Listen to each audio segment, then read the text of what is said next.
James Osborne was, by all accounts, an ordinary man in an ordinary world. He lived on Evergreen Lane, the third house on the right, encased in the heart of an unremarkable suburb where picket fences gleamed bright white, and houses were the color of pastel dreams. Evergreen Lane was the embodiment of suburban tranquility, a neat cul-de-sac where neighbors knew each other, where cats lazed on porches, and where sprinklers rhythmically danced on manicured lawns every evening.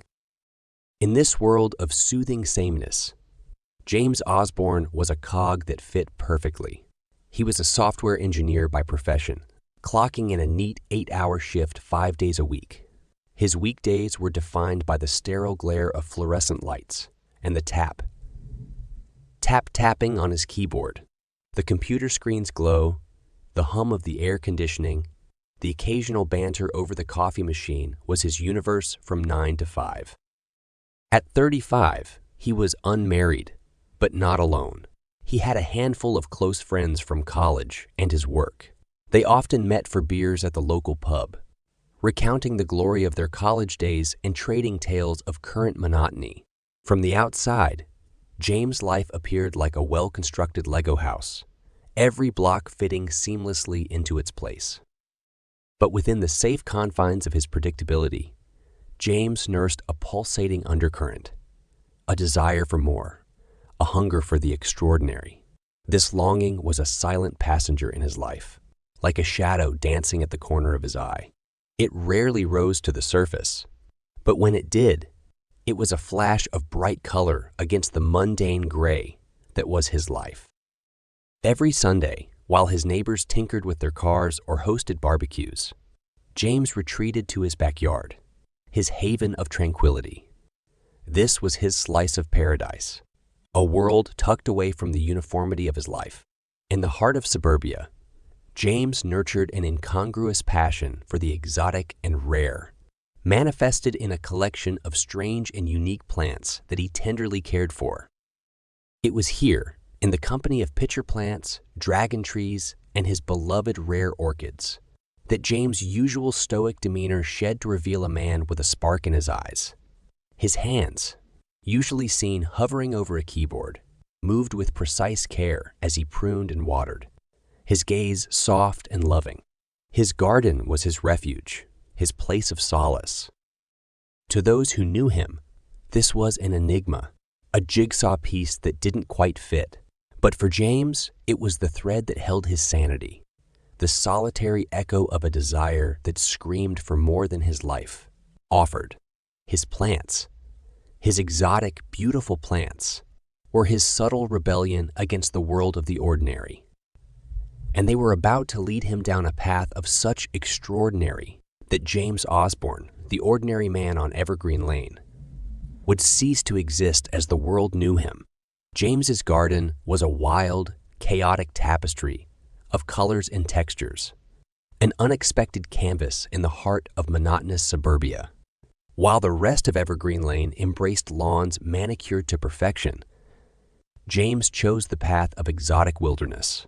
His yard was filled with nature's eccentricity, carnivorous Venus flytraps, mystical dragon trees sprawling aloe polyphyllus with their spiraling leaves, and a variety of orchids whose vibrant hues would put a rainbow to shame. Each plant was a symbol of James' defiance to the ordinary, a testament to his untamed spirit. The garden was a sanctuary for the unsung heroes of the plant kingdom, those who didn't conform to suburban standards. In this green oasis, James found his peace, his freedom, his passion. His hobby had grown into an obsession, a call he answered with glee. The man who spoke in monosyllables about his work or the weather could talk for hours about his plants. He knew each one's Latin name, its origin, its favorite type of soil, the exact amount of sunlight it required. This world of verdant green was his realm, and he was its undoubted king. One could often find James sitting in the midst of his leafy kingdom, an open book in his lap, reading about some rare plant from a far-off land. His otherwise plain and stoic eyes would light up, filled with a mix of wonder and longing. His fingers would trace the printed lines, the soft smile on his lips, a silent confession of his deep-rooted love for these silent beings. You know, he once said to his friend Mark, over a beer, each of these plants has a story to tell. They are survivors, each adapted in their unique way to the harshest of conditions. They represent life's will to survive, to bloom despite the odds. They're not just plants, Mark. Life's triumph. Mark had just chuckled, clinking his beer can against James. You and your plants, buddy. Sometimes I think you're part plant yourself. James had simply smiled, raising his beer can in a mock toast. Maybe I am, he replied, his gaze drifting to a starlit sky, a hint of longing in his eyes. Little did Mark know, James' connection with his plants was about to deepen, taking a turn that would not only transform his life, but would also set in motion a chain of events that would ripple across their quiet little suburb, forever changing the mundane into something far from ordinary. Every morning, just as the sun began to cast long, golden fingers across the slumbering suburban houses, James would rise from his bed. The first streaks of light would find him padding softly down the hallway, out the back door, and into his vibrant haven of green. His routine was one of quiet solitude, filled with the whisperings of leaves and the chatter of early rising birds. Kneeling on the dew-kissed grass, James would lose himself in the routine care of his exotic plants. He would prune and water, inspect each leaf, each bud with a level of focus that was almost meditative. The morning air, fresh and cool, would carry the subtle sense of earth and greenery, a sensory symphony that made James feel deeply connected to the cycle of life. His work as a freelance web designer allowed him the flexibility to structure his day around his garden. He would spend his mornings tending to his plants before retreating indoors to his home office, the view from the window a panorama of his living masterpiece. His work, although mundane, paid the bills and funded his plant obsession. Lunch breaks were spent with a sandwich in one hand and a book on botany in the other, his eyes flitting between the printed lines and the vibrant view outside. Even as he navigated through lines of code or attended virtual meetings, his mind often wandered back to his garden, planning the next edition or worrying over a plant that seemed less than lively. As the sun began to set, painting the sky with strokes of pink and orange, James would find himself back in his garden, the setting sun his silent companion. It was during these twilight hours that James felt most alive, most himself. He would often find himself speaking to his plants, pouring out his thoughts, dreams, and mundane day-to-day happenings. One particular evening, as he gently watered his orchid cacti, he murmured, "You know, life is funny, isn't it? Here I am living in this plain suburb, doing an ordinary job. And yet, here in this garden, I find a connection, a peace that's extraordinary. It's like I am two people." One is James, the web designer. The other, James, the botanist, the explorer. I wonder, is it wrong to crave for more?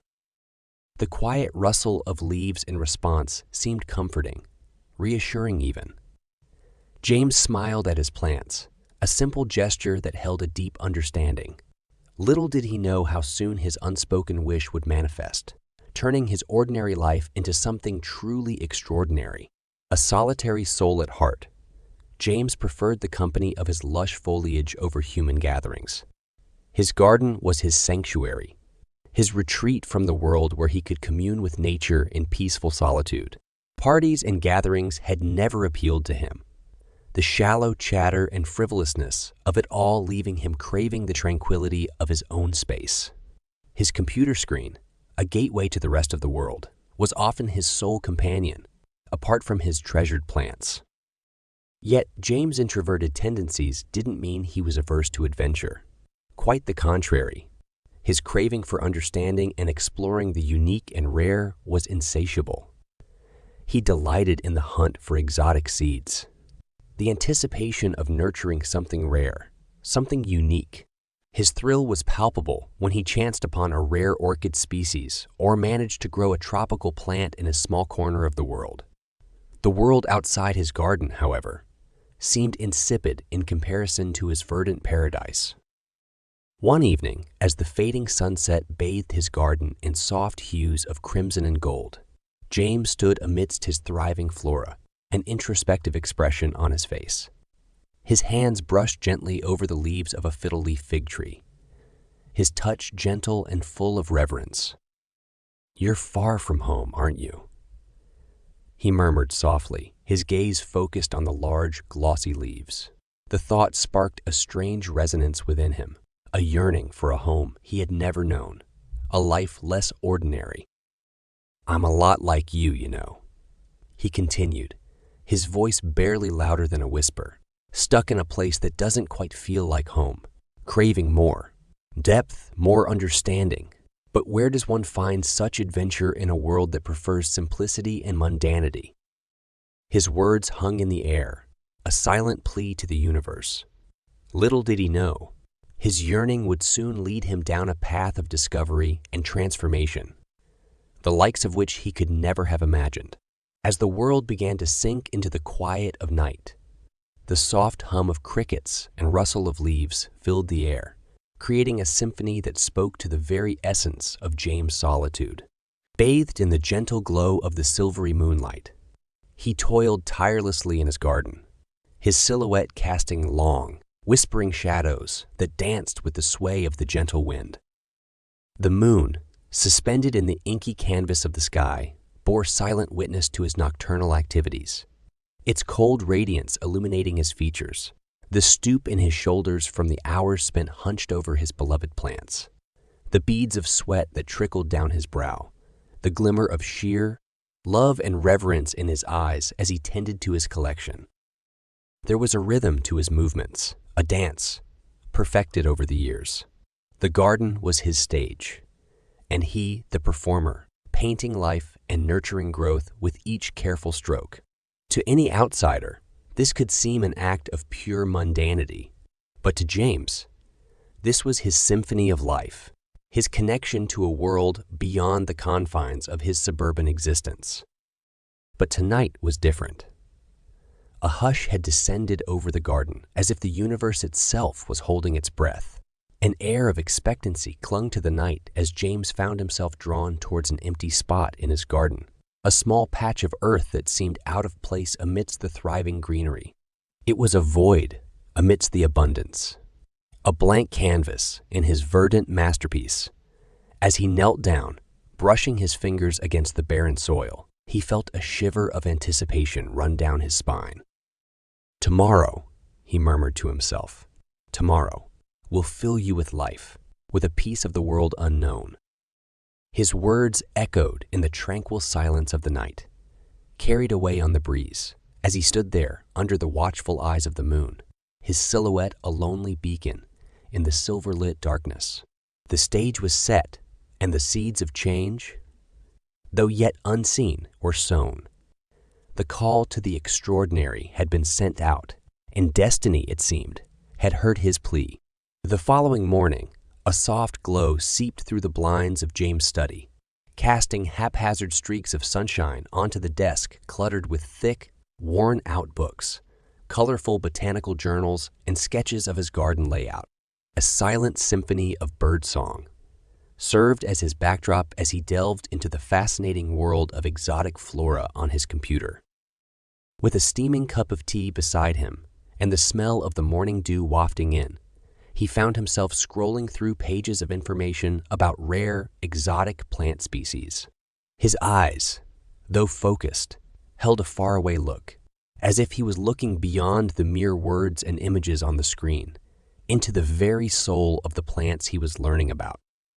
Then he stumbled upon it, Khat edulis, also known as the cat plant. The name itself seemed to whisper of distant lands and ancient secrets. Intrigued, he delved deeper.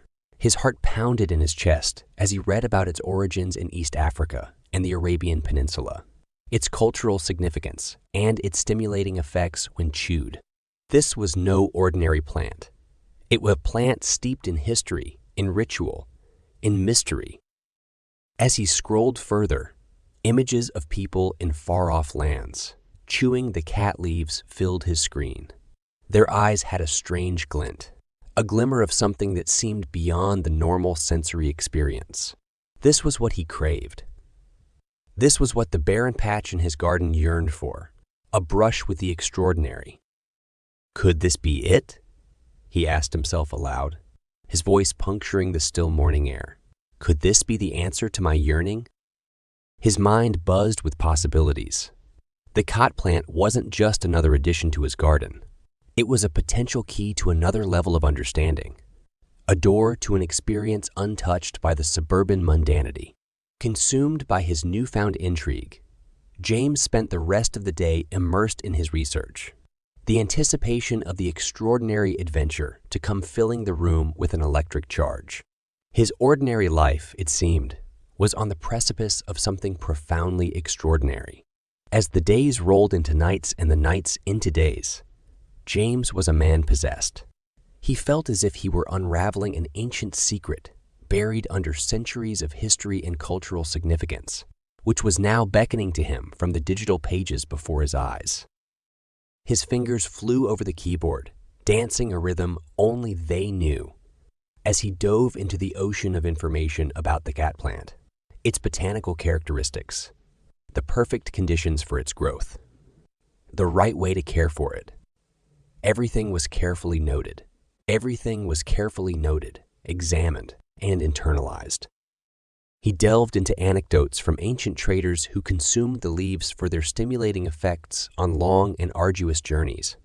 He perused stories of religious ceremonies where the Khat leaves were chewed to achieve a heightened state of consciousness. His fascination deepened as he read accounts of warriors using the plant to boost morale before going into battle. Scientific studies added another layer of intrigue. He read about the active ingredients, cathinone and cathine, that gave the plant its potent properties. Neurological studies detailing the influence of the plant on brain activity captured his attention. The way it seemed to increase alertness, reduce fatigue, and elevate mood fascinated him. Oh, the wonders of nature, he marveled aloud, his voice barely a whisper amidst the rustling of the leaves outside his window. His usually calm face was lit up with an excitement that echoed in the quiet corners of his solitary house. He was like a modern-day alchemist, no longer content with the gold of the average, seeking the philosopher's stone in the leaves of the Khat plant. Every anecdote, every scientific study, every piece of trivia he encountered was a new piece in the intricate puzzle he was assembling in his pursuit of knowledge. Each piece brought him closer to the heart of the mystery, igniting a spark within him that only grew with each passing day. His ordinary life was fast becoming an extraordinary journey, a quest for a secret that promised to transcend the boundaries of his mundane existence. In the quiet sanctuary of his home, James began his mission, his face glowing in the light of his laptop screen. His pursuit of cat seeds would introduce him to an interconnected world of rare plant collectors and botanists spread across the globe. His first stop was an online forum for exotic plant enthusiasts, a digital agora, where the unusual and extraordinary flora of the world was discussed and traded with fervor. Any leads on cat seeds? Looking for a trusted source, he posted, his fingers pausing over the keyboard as he hit the submit button. The enormity of what he was about to undertake made his heart race. Days turned into weeks, filled with private messages, email threads, and late-night video calls. He encountered charlatans and swindlers, endured disappointment and frustration, but never did his determination waver. Cat seeds are hard to come by, a fellow collector from South Africa wrote him one day. You'd better have a serious passion to chase these elusive beauties. Oh, I do, James whispered to himself, grinning. His excitement surged. His fingers danced over his keyboard once more, replying with a resilience that could only come from a deep, unyielding fascination. And then, one day, an email popped into his inbox. Cat seeds, the subject line read. His heart pounded in his chest. Inside, a botanist from Yemen confirmed the availability of cat seeds, a discovery like finding a vein of gold. When the small parcel arrived weeks later, James held it in his hands like a precious gem, his eyes shining with triumph and anticipation. He had braved the stormy seas of uncertainty, charted a course through the uncharted territories of the internet, and finally, he held in his hands the fruit of his labor, the cat seeds. His breath caught in his throat as he carefully unfolded the tiny package. The seeds, small and innocuous, represented the beginning of a journey, a step into the ending of a journey, a step into the unknown that he had long yearned for. His heart swelled with a sense of accomplishment and unspoken dreams as he delicately held the seeds in his palm, the beginning of a new chapter in his extraordinary adventure. James stood at the heart of his botanical haven, the delicate cat seeds held in his palm. He had chosen a specific spot for them, right at the heart of his garden, a place where they would receive plenty of sunlight, but would be shielded from the harsh afternoon heat. His fingers, already dirt, streaked and calloused from years of gardening, gently prepared the soil. This spot had been empty for a while, waiting for a plant that could match its significance. And now, the cat would be its resident. There was a certain rhythm to his actions, an intimate dance of sorts as he cradled the earth, planting the seeds with an expert hand. His heart thrummed in his chest, a silent rhythm that matched the slow, careful actions of his hands. This was a ceremony as much as it was a hobby, an act of respect towards nature's bounty, towards life itself. His anticipation was palpable, charged like the air before a storm. He could imagine the small shoots breaking the surface, the leaves unfurling, and the plant standing tall and majestic amidst its peers. The thought brought a soft smile to his lips. Once the seeds were safely nestled within the fertile soil, he sprinkled some water as gentle as the first rain of spring, making sure not to drench them. Standing up, he dusted off his hands and took a step back, admiring his work. His garden, his sanctuary, now harbored a new addition, and the satisfaction he felt was profound. As he retreated to his house, he cast one last look at the small mound of earth that held within it a promise of something extraordinary. "Grow well, my friend," he whispered into the quiet night, his words carried away by the gentle breeze. The seeds of Khat, in their silent slumber, were unaware of the anticipation they stirred, of the extraordinary journey they had embarked on, nestled in the warmth of the earth, under the watchful gaze of a man entranced by their potential. The moon hung high in the sky, bathing James' garden in a silvery glow. The usually vibrant hues of the exotic plants were replaced by varying shades of gray, lending an ethereal beauty to the scene. In the midst of this botanical dreamscape, a small patch of freshly turned soil stood out, a testament to the recent addition. James's gaze remained fixed on the small mound, a flicker of excitement dancing in his eyes. His mind was filled with images of the cat plant, its vibrant green leaves, its slender branches reaching out towards the sky. He saw himself standing by it, its mature form casting long shadows, its potent leaves holding the promise of enlightenment. His heart pounded with anticipation, the thrill of nurturing the unknown exciting him more than any of his previous botanical endeavors. This was not just another plant. It was a foray into the uncharted, an exploration of an unknown world. The cat and him bound by a shared journey of discovery. Closing his eyes, he took a deep breath, the subtle aroma of the surrounding flora filling his lungs. He could almost feel the tiny seeds resting beneath the soil, waiting for the right moment to break free from their shell and start their journey towards the sky. As he slowly retreated back to his house, his glance lingered on the planted seeds one last time. An air of expectancy hung around him, leaving a trace of anticipation that made the night feel more alive. As the door closed behind him, the garden returned to its nocturnal serenity, the moonlight continuing its watch over the sleeping plants. But beneath the quiet soil in the heart of the garden, the Khat seeds stirred, readying themselves for the journey ahead. As the first rays of morning light pierced the curtain of darkness, a tiny green shoot emerged from the damp earth. It was barely noticeable amidst the grandeur of the surrounding flora, yet it carried with it an inherent power, a potent promise of what was to come. The dew drops on the surrounding leaves seemed to sparkle a little brighter, as if in welcome to the new member of their botanical family. The early morning breeze rustled through the garden, whispering tales of growth and resilience into the nascent shoot's ear. In the quietness of dawn, the garden bore witness to the first signs of life from the Khat seeds. The vibrant green shoot stood as a symbol of resilience and potential, its tender leaves reaching out towards the warmth of the morning sun. James, a cup of coffee in his hand, peered out of the kitchen window at the garden, a routine part of his morning. His gaze fell on the small mound where he had planted the Khat seeds. His heart skipped a beat as he saw the tiny green sprout pushing its way through the soil. A rush of excitement surged through him.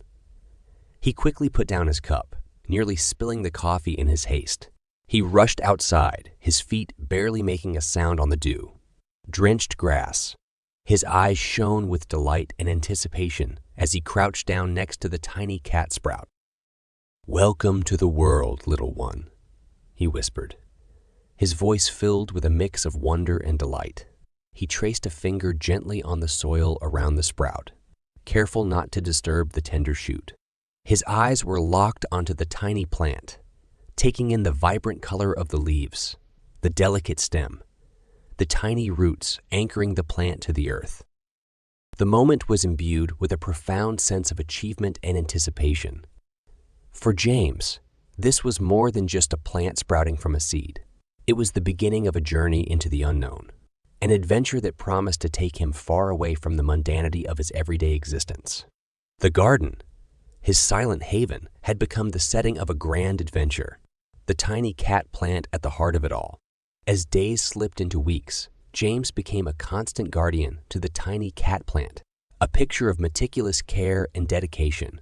The ordinary routines of his life took on new colors, painted by the green hues of the young sprout, its steady growth a testament to his nurturing. From the break of dawn, when the first light of day peeked over the horizon, to the late hours of the night, under the silver glow of the moon, James was there. His silhouette, hunched over the young plant, became a familiar sight, like a silent sentinel keeping watch. Every morning, he would gently brush the dew off the tiny leaves with the soft bristles of a paintbrush. He'd check the moisture of the soil with practiced fingers, watering the plant with an almost reverential care.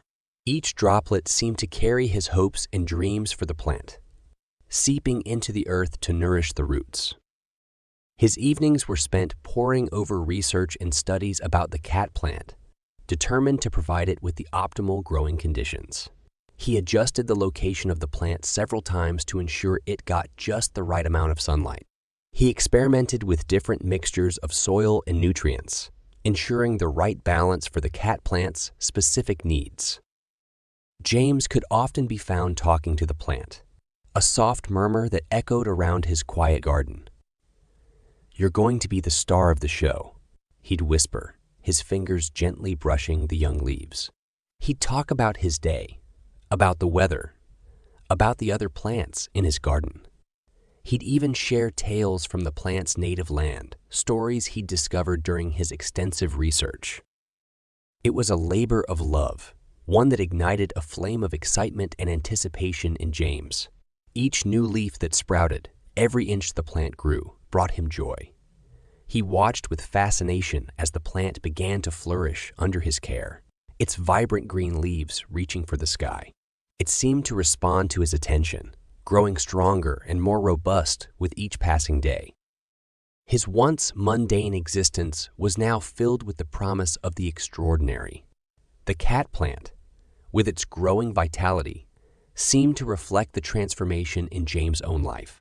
The anticipation of what was yet to come lingered in the air, a silent thrum that resonated with his heartbeat, a symphony of hope and expectation echoing through his serene garden. The cat plant was indeed a spectacle to behold. Its distinctive features unfolded under James's meticulous care, each one a revelation that further fanned the flames of his fascination. The leaves were an arresting sight. Vivid, glossy green and elliptical, emerging in tight clusters on the stalk. They looked almost too perfect, their sheen reflecting the light in a way that made the plant seem to glow with a life force of its own. Each leaf was serrated at the edges, a delicate detail that James admired with a botanist's precision. Its growth pattern was rapid, a thrilling spectacle that seemed to defy the natural laws he was accustomed to. Each day he'd measure the plant, marking its progress on a chart with an obsessive attention to detail. Within weeks, it had shot up, its stalk sturdy and defiant, leaves multiplying at an astonishing rate. It seemed to mirror James's own enthusiasm, growing with a vigor that matched his anticipation. There was an energy about it, a pulsating vitality that seemed to radiate from its every pore. James felt drawn to it, captivated by the unique aura that the plant exuded. He spent hours simply observing it, losing himself in the intricate patterns of its leaves, the curve of its stem, the vibrant hue of its greenery. Each new day brought with it a sense of awe. It was as if he were witnessing a miracle unfold in his very garden, a botanical marvel that was as enchanting as it was intriguing. And as the plant grew, so did James's fascination. It was a sight that he had never before seen, a spectacle that fueled his curiosity and further deepened his bond with the plant. "So this is what you were hiding," he murmured to the plant one evening, his voice filled with reverence. "You truly are extraordinary." As he retreated to his house, his silhouette against the dimming twilight, the cat plant stood tall in his garden, its emerald leaves gleaming under the starlight. An embodiment of the extraordinary nestled within the mundane. Months had passed since the humble beginnings of the cat seeds, and now, in the heart of the suburban summer, the cat plant had flourished into maturity, standing proudly among his other exotic treasures. It was a sight of verdant vitality, teeming with fresh, potent leaves. The morning sun had barely begun to peek over the horizon when James found himself stepping out into his garden. He was drawn, as if by some invisible force, to the site of his achievement. His slippers crunched against the dew-kissed gravel path leading to the plant's habitat, his heart thumping with anticipation. He came to a halt before the cat plant, its lush greenery basking in the early morning light. The leaves, previously small and closely packed, had unfolded to their full potential, looking glossy and rich. A soft breeze stirred them gently, the sound akin to a rustle of silk. There was a certain magic to this moment, a pinnacle of satisfaction and accomplishment. He reached out, allowing his fingertips to graze the surface of the leaves gently. They felt cool, smooth, and teeming with an intoxicating energy. Each leaf, he knew, was a reservoir of the potent properties he had read about, the substance that had intrigued him from the start. Elation was too small a word for what James was feeling. It was a symphony of emotions, a rush of triumph, pride, and satisfaction that flooded his veins. He had nurtured the plant from a mere seed to a fully grown spectacle, and now it stood as a testament to his dedication and passion. "Ah, you're a sight for sore eyes," he whispered to the plant, his voice brimming with affection. "We've come a long way, haven't we?" His gaze lingered on the Khat plant, the satisfaction simmering in his eyes. A sense of purpose filled him. This was what he had yearned for, a venture into the extraordinary, a journey marked by intrigue, diligence, and at its end, a fruition that was as satisfying as it was exhilarating. As the morning light bathed the garden in a warm glow, James stood before the mature cat plant. Its leaves rustled softly, whispering secrets in the wind. The world felt very still around him, as if holding its breath in the face of the remarkable journey that lay ahead. His fingers traced the outline of a leaf, marveling at its potent potential, a treasure of nature. "What secrets do you hold?" he murmured, a question whispered to the wind, echoing the curiosity burning within him. His life was about to take an extraordinary turn, he knew, drawn into an uncharted territory by his companion plant. The cat plant stood tall and magnificent amidst the other botanical marvels in his garden. But unlike the others, this plant bore the weight of the unknown, a thrilling promise of enlightenment and revelation. The very thought sent a rush of adrenaline coursing through his veins. He turned his gaze skyward, lost in thought. His world, once grounded in the predictable, was about to veer into a realm of discovery. There was no fear, only anticipation.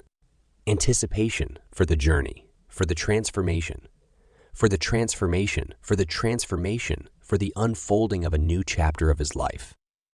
As the sun climbed higher, casting long shadows across the garden, he found himself standing still, entranced by the interplay of light and shadow over the leaves of the cat plant. Each leaf shimmered with potential, a reminder of the path that lay ahead, and he found himself ready to embrace it. "Here's to the journey," he murmured, raising an imaginary toast to the cat plant, a vow of commitment, a pledge of exploration. It marked the turning point of his life. His heart fluttered in his chest, a bird eager to take flight into the vast sky of possibilities. And as the chapter of anticipation drew to a close, the stage was set for exploration. His gaze lingered on the plant one last time, the sense of impending change hanging in the air. As he stepped back into the house, promise of a new dawn echoed in his heart. This was just the beginning, and what a beautiful beginning it was. The moon hung low in the sky, casting a silvery sheen over the garden. Bathed in the nocturnal glow, the cat plant seemed ethereal, the leaves shimmering like emerald gems. James stood before it, his heart pounding a nervous rhythm in his chest. He had been toying with the idea for weeks now, ever since the cat plant had bloomed into maturity. To taste the leaves, to experience the effects he had read so much about. He was no stranger to the power of plants, their potential to heal, to enhance, to alter the human experience. But this was different. This was uncharted territory, a venture into the unknown. He reached out, his hand hovering over a cluster of leaves. They were thick and glossy, veins branching out like rivulets across the surface. This plant had been his companion, his project, his obsession for months. Now, it was about to become his guide. The air was thick with anticipation. The decision, once made, felt oddly liberating. A mix of excitement and curiosity coursed through his veins. The thrill of a new journey, the allure of an unknown destination. Yes, there was fear too. A flutter in the pit of his stomach, the kind you feel when standing on the edge of a precipice, looking down at the abyss below. But fear had never stopped him before. It was, after all, a testament to the significance of the journey he was about to undertake. He finally plucked a leaf, its crisp texture sending a shiver of anticipation up his spine. The decision was made. There was no turning back now. His journey into the realm of the extraordinary was about to begin.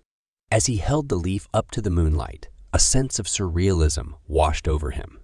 The stage was set for a grand experiment, one that promised to transform his reality and shatter the walls of mundanity that had boxed him in for so long. "Here's to new experiences," he whispered to the night, the taste of excitement bitter and sweet on his tongue, and with a deep, steadying breath, he stepped over the precipice, plunging headfirst into the world of the unknown. The moon was the only witness as James delicately placed the leaf in his mouth, his heart pounding a relentless rhythm in his chest. The texture was crunchy, the taste peculiar, a mix of bitterness laced with a hint of something he couldn't quite place. It was fresh, earthy, natural. As he chewed, the flavor permeated his senses, hinting at a world beyond the ordinary. A strange tingling sensation washed over him, subtle at first, then gradually intensifying, coursing through his veins like a gentle current. It was a feeling unlike anything he had experienced before, electrifying and invigorating, yet calm and measured. The world around him seemed to fall into an uncanny hush, as if holding its breath in anticipation. The sounds of the night became sharp and clear. The distant hooting of an owl, the rustle of leaves in the breeze, the rhythmic chirping of crickets. His senses were heightened, his awareness expanded. James closed his eyes, surrendering to the sensation. He felt connected, a part of the symphony of life that played out around him. His mind was crystal clear, alert, focused. The veil of mundanity was slowly lifting, revealing a reality he had only dreamt of. The cat plant stood in the moonlight, a silent guide on his newfound journey. James reached out, brushing his fingers against the leaves, their surface cool and soothing. His heart still raced, yet there was a sense of tranquility amidst the chaos. His journey had begun. This first encounter was like the first brushstroke on a blank canvas, a beautiful enigma unfolding itself. He stood there, under the gaze of the moon, feeling the pulse of the earth, the rhythm of life, the subtle hum of existence, vibrating in every cell of his body. His world had been touched by the extraordinary, and there was no turning back. It was the dawn of a new beginning, the start of an exploration that promised to reshape his reality and transform his existence. In the quiet hours of the morning, with the cat plant's effects gently receding, James found himself caught in a storm of thought. The high walls of his ordinary existence had been scaled, and beyond them lay a vast, uncharted terrain. But with every step forward, a shadow of doubt trailed behind. Sitting on his porch, under the soft glow of the first rays of dawn, he contemplated the morale landscape of his actions. He had crossed a line, a self-imposed boundary dictated by societal norms and personal reservations. The thrill of exploration was intertwined with a knot of anxiety, a strange paradox of the human condition. "Is this wrong?" he whispered to the morning air, his voice barely a ripple in the tranquility. He studied his hands, the same hands that had nurtured a world of unique flora, now the vessel for a profound personal transformation. The path to knowledge, he realized, was often layered with complexity and contradiction. His mind conjured up images of his garden, a sanctuary born from curiosity and dedication. His love for the unique had always defined him, led him through life like a compass. But where did this leave him? Was this a natural extension of his passion, or a diversion towards something questionable? Through a series of introspective monologues, James wrestled with his thoughts, his inner voice oscillating between exhilaration and guilt. His garden, once a symbol of his longing for uniqueness, now stood as a metaphor for his ethical dilemma. Each plant, each leaf seemed to question him, pushing him into a deeper state of introspection. He wrestled with the ramifications of his actions, his desire to experience more, and the potential consequences it could bring. As the day broke, casting long shadows across his garden, James realized that his journey had just begun. This exploration was not just about a cat plant or its potent properties, but a deeper, more personal voyage into the heart of his desires, in the corners of his conscience. It was a journey of self-discovery, the dawn of a moral dilemma, and the onset of a life-altering adventure. With each passing day, the lines between James's ordinary existence and his extraordinary pursuit blurred.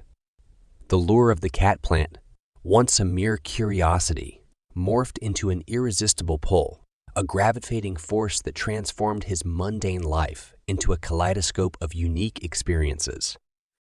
Every morning, he found himself waking up with an insatiable thirst for the verdant leaves of the cat plant. The usual cup of coffee gave way to a leafy start, the taste of the plant slowly becoming an acquired comfort. His afternoons, which were once spent tending to his other exotic plants, were now dominated by the cat. Even his evenings were not spared as he found solace in the unique tranquility it offered, the hours stretching into a peaceful eternity under its influence. James was in the eye of the storm, oblivious to the vortex of change swirling around him. his fascination evolved into dependency, the intriguing plant transforming from a guest to a constant companion in his life. He delved deeper into this newfound world, consuming the leaves with increasing frequency and in larger quantities. Yet he rationalized his growing reliance as a natural part of his exploration. Every great discovery needs immersion, he would say, staring at the lush cat plant with a spark of admiration in his eyes. He reasoned that he was simply committed to his passion, keen to understand the plant's essence and unlock the wisdom it held. As days turned into weeks, James found himself caught in a new routine, a dance with the cat plant that was both exhilarating and serene. His garden of diverse plants stood silent, watching their caretakers sway to the rhythm of the cat. They bore witness to the change, the transformation of an ordinary man living an extraordinary reality, oblivious to the monumental shift in his life's path. James's daily rituals with the cat plant had begun to leave their mark, triggering a profound awakening within him. It was as though a veil, one he was unaware even existed, had been lifted from his senses. His reality, once confined by the ordinary hues of life, was now awash with a vibrancy that he had never known. He began to see the world with an enhanced awareness, as if through a sharpened lens. The colors seemed richer, the details crisper, the nuances of life starkly apparent.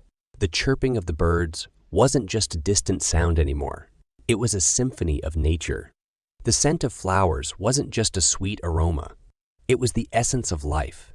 Every leaf, every pebble, every ripple in the pond was suddenly a masterpiece, etched in the canvas of his existence. But it wasn't just his senses that were magnified. His mind, too, experienced a startling clarity. Thoughts flowed like a serene river, unhindered and unclouded. Ideas that seemed elusive before were now within his grasp, and challenges that seemed daunting were nothing more than puzzles awaiting his attention. The world had not changed, but his perspective certainly had. His nights under the moonlight with the cat plant turned into profound journeys of introspection and exploration. Every leaf he consumed became a key, unlocking doors within his consciousness, doors he never knew existed. His garden, once a sanctuary of tranquility, was now an amphitheater of enlightenment, the cat plant its most distinguished performer. Yet, this newfound clarity wasn't just a marvel. It was an addiction. The clarity of thought, the sharpness of senses, the depth of introspection. They were a far cry from his once mundane existence. The world without the influence of the cat plant seemed dull, lifeless, mundane. Unbeknownst to him, his pursuit of a unique experience had intertwined his reality with the cat plant, forever changing his perception of existence. James, under the silver glow of the moon, sits beside his beloved cat plant, his eyes glowing with a strange mix of awe and satisfaction, reflect his inner awakening, his transformation. He looks at the plant with gratitude, unaware that his journey into the depths of his consciousness has only just begun. It started with whispers, elusive thoughts that danced on the periphery of James's consciousness. Then, like a summer storm, the whispers turned into a chorus of revelations, crashing through the barriers of his mind. Insights that were once hidden in the depths of his subconscious were now laid bare, illuminating the intricacies of life in a way he had never perceived before. His days became an ongoing stream of profound insights, from the interconnectedness of all life forms to the transient nature of time, from the delicate balance of the ecosystem to the complexity of emotions. Nothing seemed trivial or mundane anymore. Each leaf he touched, each insect he observed, every breeze that rustled through the trees seemed to hold a universe of meaning, a secret waiting to be unraveled. These revelations didn't just change his perspective. They seeped into the very fabric of his existence, altering his interactions with the world around him. Conversations became more than just an exchange of words. They were explorations of perspectives, rich with emotional undercurrents. His solitude, once a cloak of comfort, was now a fertile ground for introspection, his thoughts companions in his ceaseless quest for understanding. His passion for plants, too, underwent a transformation. It was no longer about the thrill of discovery or the aesthetics of his garden. It was about understanding the silent language of nature, the secrets that each plant carried within. He began to see them as sentient beings, each with its own rhythm, each with its own story to tell. His garden was no longer just a collection of exotic flora. It was a symphony of life, with the khat plant playing the most captivating melody. His interaction with the khat plant transcended from nurturing a rare species to experiencing a deep, intimate connection. Every leaf he consumed brought him closer to the plant, its life force merging with his, leading him to greater heights of consciousness. It was as if he and the plant were two sides of the same coin, bound by an invisible thread of shared experience. The transformation was not something James could easily wrap his mind around. The world seemed to have shifted on its axis, and he found himself in the eye of this magnificent storm, a privileged observer in a newly minted reality. The clarity that came with consuming the khat leaves had opened a door to a world that shimmered with wonder and endless possibility. His solitude offered him the silence needed to explore this awe-inspiring world. He marveled at the hyper-awareness that now colored his perceptions, the almost tangible quality of the thoughts that now swam in his mind. His senses were sharper, more attuned, as if a filter had been lifted, and he was experiencing life in its most raw, unadulterated form. His garden became his sanctuary, each plant a testament to life's resilience and diversity. He spent hours tending to them, their lives pulsating under his touch. The khat plant stood proud and alluring amongst them, its glossy leaves whispering promises of more extraordinary experiences. He found himself conversing with the plant, sharing his fears, his awe, his insights. "What are you?" He found himself asking the khat plant one late afternoon, his voice barely above a whisper. "What power do you hold that you've torn the veil from my eyes, shown me a world I didn't know existed?" He pondered these questions, let them fester in the back of his mind as he navigated this new plane of existence. The thirst for knowledge was insatiable. Every waking moment was an opportunity to learn, to understand. It felt like he was a child again, everything fresh and new, each day holding the promise of another revelation. As the days turned into weeks, his initial awe began to morph into deep fascination. He found himself consumed by his altered consciousness, the sensations it provoked, the doors it had opened. He would catch himself laughing at the novelty of it all, his joy echoing through the otherwise silent garden. The first light of dawn found James in his garden, seated on an old wooden bench, his eyes trained on the khat plant, as the sun slowly crept up the horizon, bathing the world in hues of soft pinks and purples. He chewed thoughtfully on a khat leaf. His mind, once an untouched landscape of suburban simplicity, was now a complex tapestry of ideas and questions, concepts and theories. There was an unruly, tangled garden in his mind, much like the one that occupied his backyard, but far richer and more profound. It was filled with blossoms of existential thought, towering trees of cosmic contemplations, and meandering vines of philosophical inquiries. James found himself a gardener of a different sort, cultivating thoughts and ideas with the same care and attention he'd once lavished on his plants. "I'm a passenger in a universe, traveling through time and space," he murmured to himself one day. Gazing at the twinkling stars overhead, his once simple life now seemed like a microscopic part of an infinite cosmic dance. It was both an overwhelming and awe-inspiring realization. As days passed into weeks, James delved deeper into the labyrinth of his own mind. His understanding of existence and reality expanded, challenging his old beliefs, breaking boundaries, and redefining his worldview. Every leaf consumed opened another door in his mental cosmos, revealing hidden paths and hitherto unexplored territories. His musings took him on paths less traveled. If a plant can alter the human mind to such an extent, he mused, tracing the veins on a cat leaf, what does that say about the power of nature? And what does that make us? But creatures influenced by the world around us. James's garden became more than just a collection of exotic plants. It turned into a metaphorical representation of his own mind. Wild, chaotic, beautiful, and infinitely complex. His quiet suburban life had been transformed into a journey of existential exploration, a quest for understanding the mysteries of the universe, one cat leaf at a time. His ordinary world had been replaced with the extraordinary. The mundane had evolved into the profound. As he ventured deeper into the rabbit hole of his thoughts, there was no turning back. The metamorphosis of mind was in full bloom, and James was at its helm, steering into the captivating unknown. The transformation of James's mind, once subtle and gradual, began to echo in his everyday life, altering the cadence of his routine and imbuing his actions with an air of introspection. His behavior, like the turning of leaves in autumn, went through a remarkable change, noticeable to anyone who knew him. Yet he remained oblivious, so engrossed in his thoughts, his mind a whirlpool of contemplation and reflection. He began his days earlier, with the faintest touch of dawn. His mornings, once marked by a rushed breakfast and a quick look at his plants, transformed into quiet hours of solitude in his garden.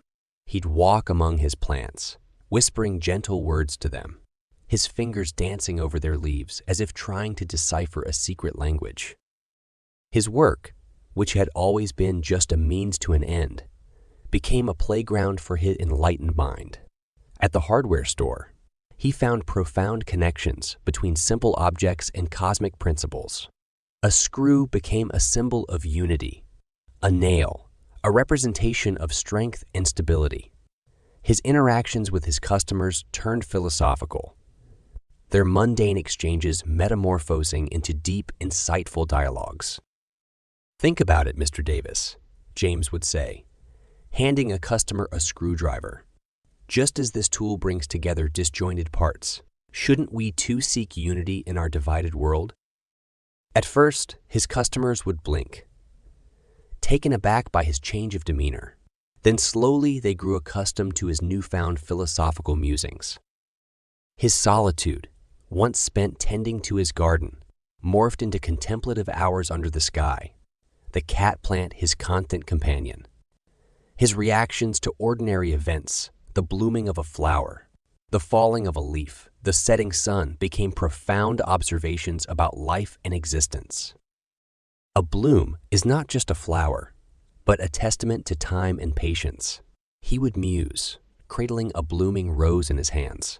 Much like us, it too is a product of its environment, a masterpiece of nature's craft.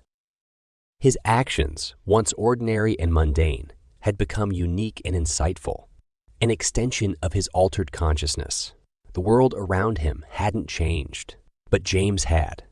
His mind, once a clear brook, was now a deep ocean, his thoughts dark undercurrents that gave life a newfound depth. And every day was another plunge into this sea of enlightenment, an exploration of the wonders it held. As the weeks trickled into months, the distance between James and the conventional world expanded, an abyss growing deeper with each passing day. His eccentricities, initially dismissed as mere quirks, were increasingly deemed peculiar. The clear line between the unique and the bizarre blurred, as his interactions with his surroundings grew increasingly unconventional. Walking into work, he'd greet his coworkers, not with a casual good morning, but with elaborate metaphors, comparing the morning light to the dawning of enlightenment. His conversations, once filled with the simple pleasantries of everyday life, were now infused with references to existential theories and cosmic principles. The universe, he'd proclaim to the bewildered postman, is like this bundle of letters you carry, each one a unique story, a different reality, connected yet independent. We are but letters in the cosmic mail, delivered by destiny. His actions grew increasingly abstract, He'd pause in the middle of work, stare at a mundane object, a screwdriver, a nut, a bolt, with an intensity that bordered on unsettling. He'd handle them with reverence, each one a divine relic that held profound secrets. His eccentricities were becoming impossible to ignore. Whispers began to trickle through the town, threads of concern weaving an intricate web of unease. His neighbors, once indifferent to his solitary lifestyle, now eyed him warily from their windows, exchanging anxious glances over garden fences. Even at the hardware store, a place once welcoming and familiar, James was viewed with a mix of intrigue and apprehension. Customers, who once valued his knowledgeable advice, now hesitated to engage him in conversation, fearful of his esoteric musings. Yet, amidst all this, James seemed untroubled, almost oblivious to the growing tension around him. He wore his peculiarities as a badge of honor, a testament to his break from the conventional, his dance on the edges of the extraordinary.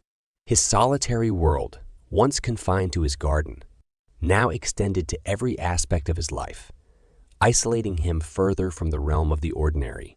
As the gulf between James and the rest of the world widened, his retreat into the warm, comforting arms of solitude became more pronounced. His world shrunk to the boundaries of his house, his garden, and the depths of his mind. The once busy road that connected him to the town was now a fading trail, seldom trodden. His interactions with people dwindled to a bare minimum, the hum of society fading into a distant echo. He found himself preferring the company of his plants to people, their quiet existence, and steadfast growth, a soothing balm to the incessant chatter of the world. The stories that once unfolded in the hardware store were now replaced by the narratives he spun in the stillness of his garden. Each plant a character, each leaf a plot twist. His home, once merely a place of rest, morphed into his sanctuary, his haven from the maddening flurry of society. He spent his days immersed in contemplation, lost in the labyrinths of his mind. His notebooks, once used to jot down botanical observations, were now filled with intricate drawings and complex equations, his musings on reality and existence spilling onto their pages. James felt a sense of calm envelop him, the sort that comes with a profound acceptance of oneself. The churning whirlpool of thoughts and ideas didn't intimidate him anymore. It was his ocean to navigate, his realm to explore. He reveled in the solitude, treasured the silence, for it was in this hush that his thoughts echoed the loudest. As the days melted into nights and the seasons changed their hues, James, the solitary man of the island, found peace. He was no longer the hardware store employee, no longer just a botanist. He had metamorphosed into a hermit, a philosopher, a wanderer of the mind. The island, his garden, his house, they all resonated with his solitude, bearing silent testimony to his introspective journey. The chapter ended with a sense of fulfillment, of profound contentment. A man and his world in perfect harmony. A dawning realization crept upon James one day as he found himself struggling to lift his watering can, a task that once required no second thought. He ignored it initially, attributing the weariness to a hard day spent in the garden. But the signs persisted, refusing to be brushed under the rug. His hands began to tremble, his once firm grip faltering, aching at the end of the day. His shoulders hunched, burdened by an inexplicable weight. The breaths that once flowed easily were now labored, each exhale a sigh of fatigue. The vibrant color on his cheeks faded, replaced by a pallor that wasn't the mark of a gardener, but of an unwell man. He tried to reason with himself, chalked it up to the side effects of isolation, maybe even age. But the mirror bore the truth in the form of his sunken eyes and a gaunt figure that stared back at him. Still, he dismissed it, laughed it off as the hermit syndrome, the price for his eremitic life. James turned to the Khat plant for solace, believing its leaves could help. He found temporary relief, a fleeting strength that reassured him. His internal dialogue spun webs of denial, pinning the blame on his rigorous gardening. the changing weather, everything but the plant he had so intimately nurtured.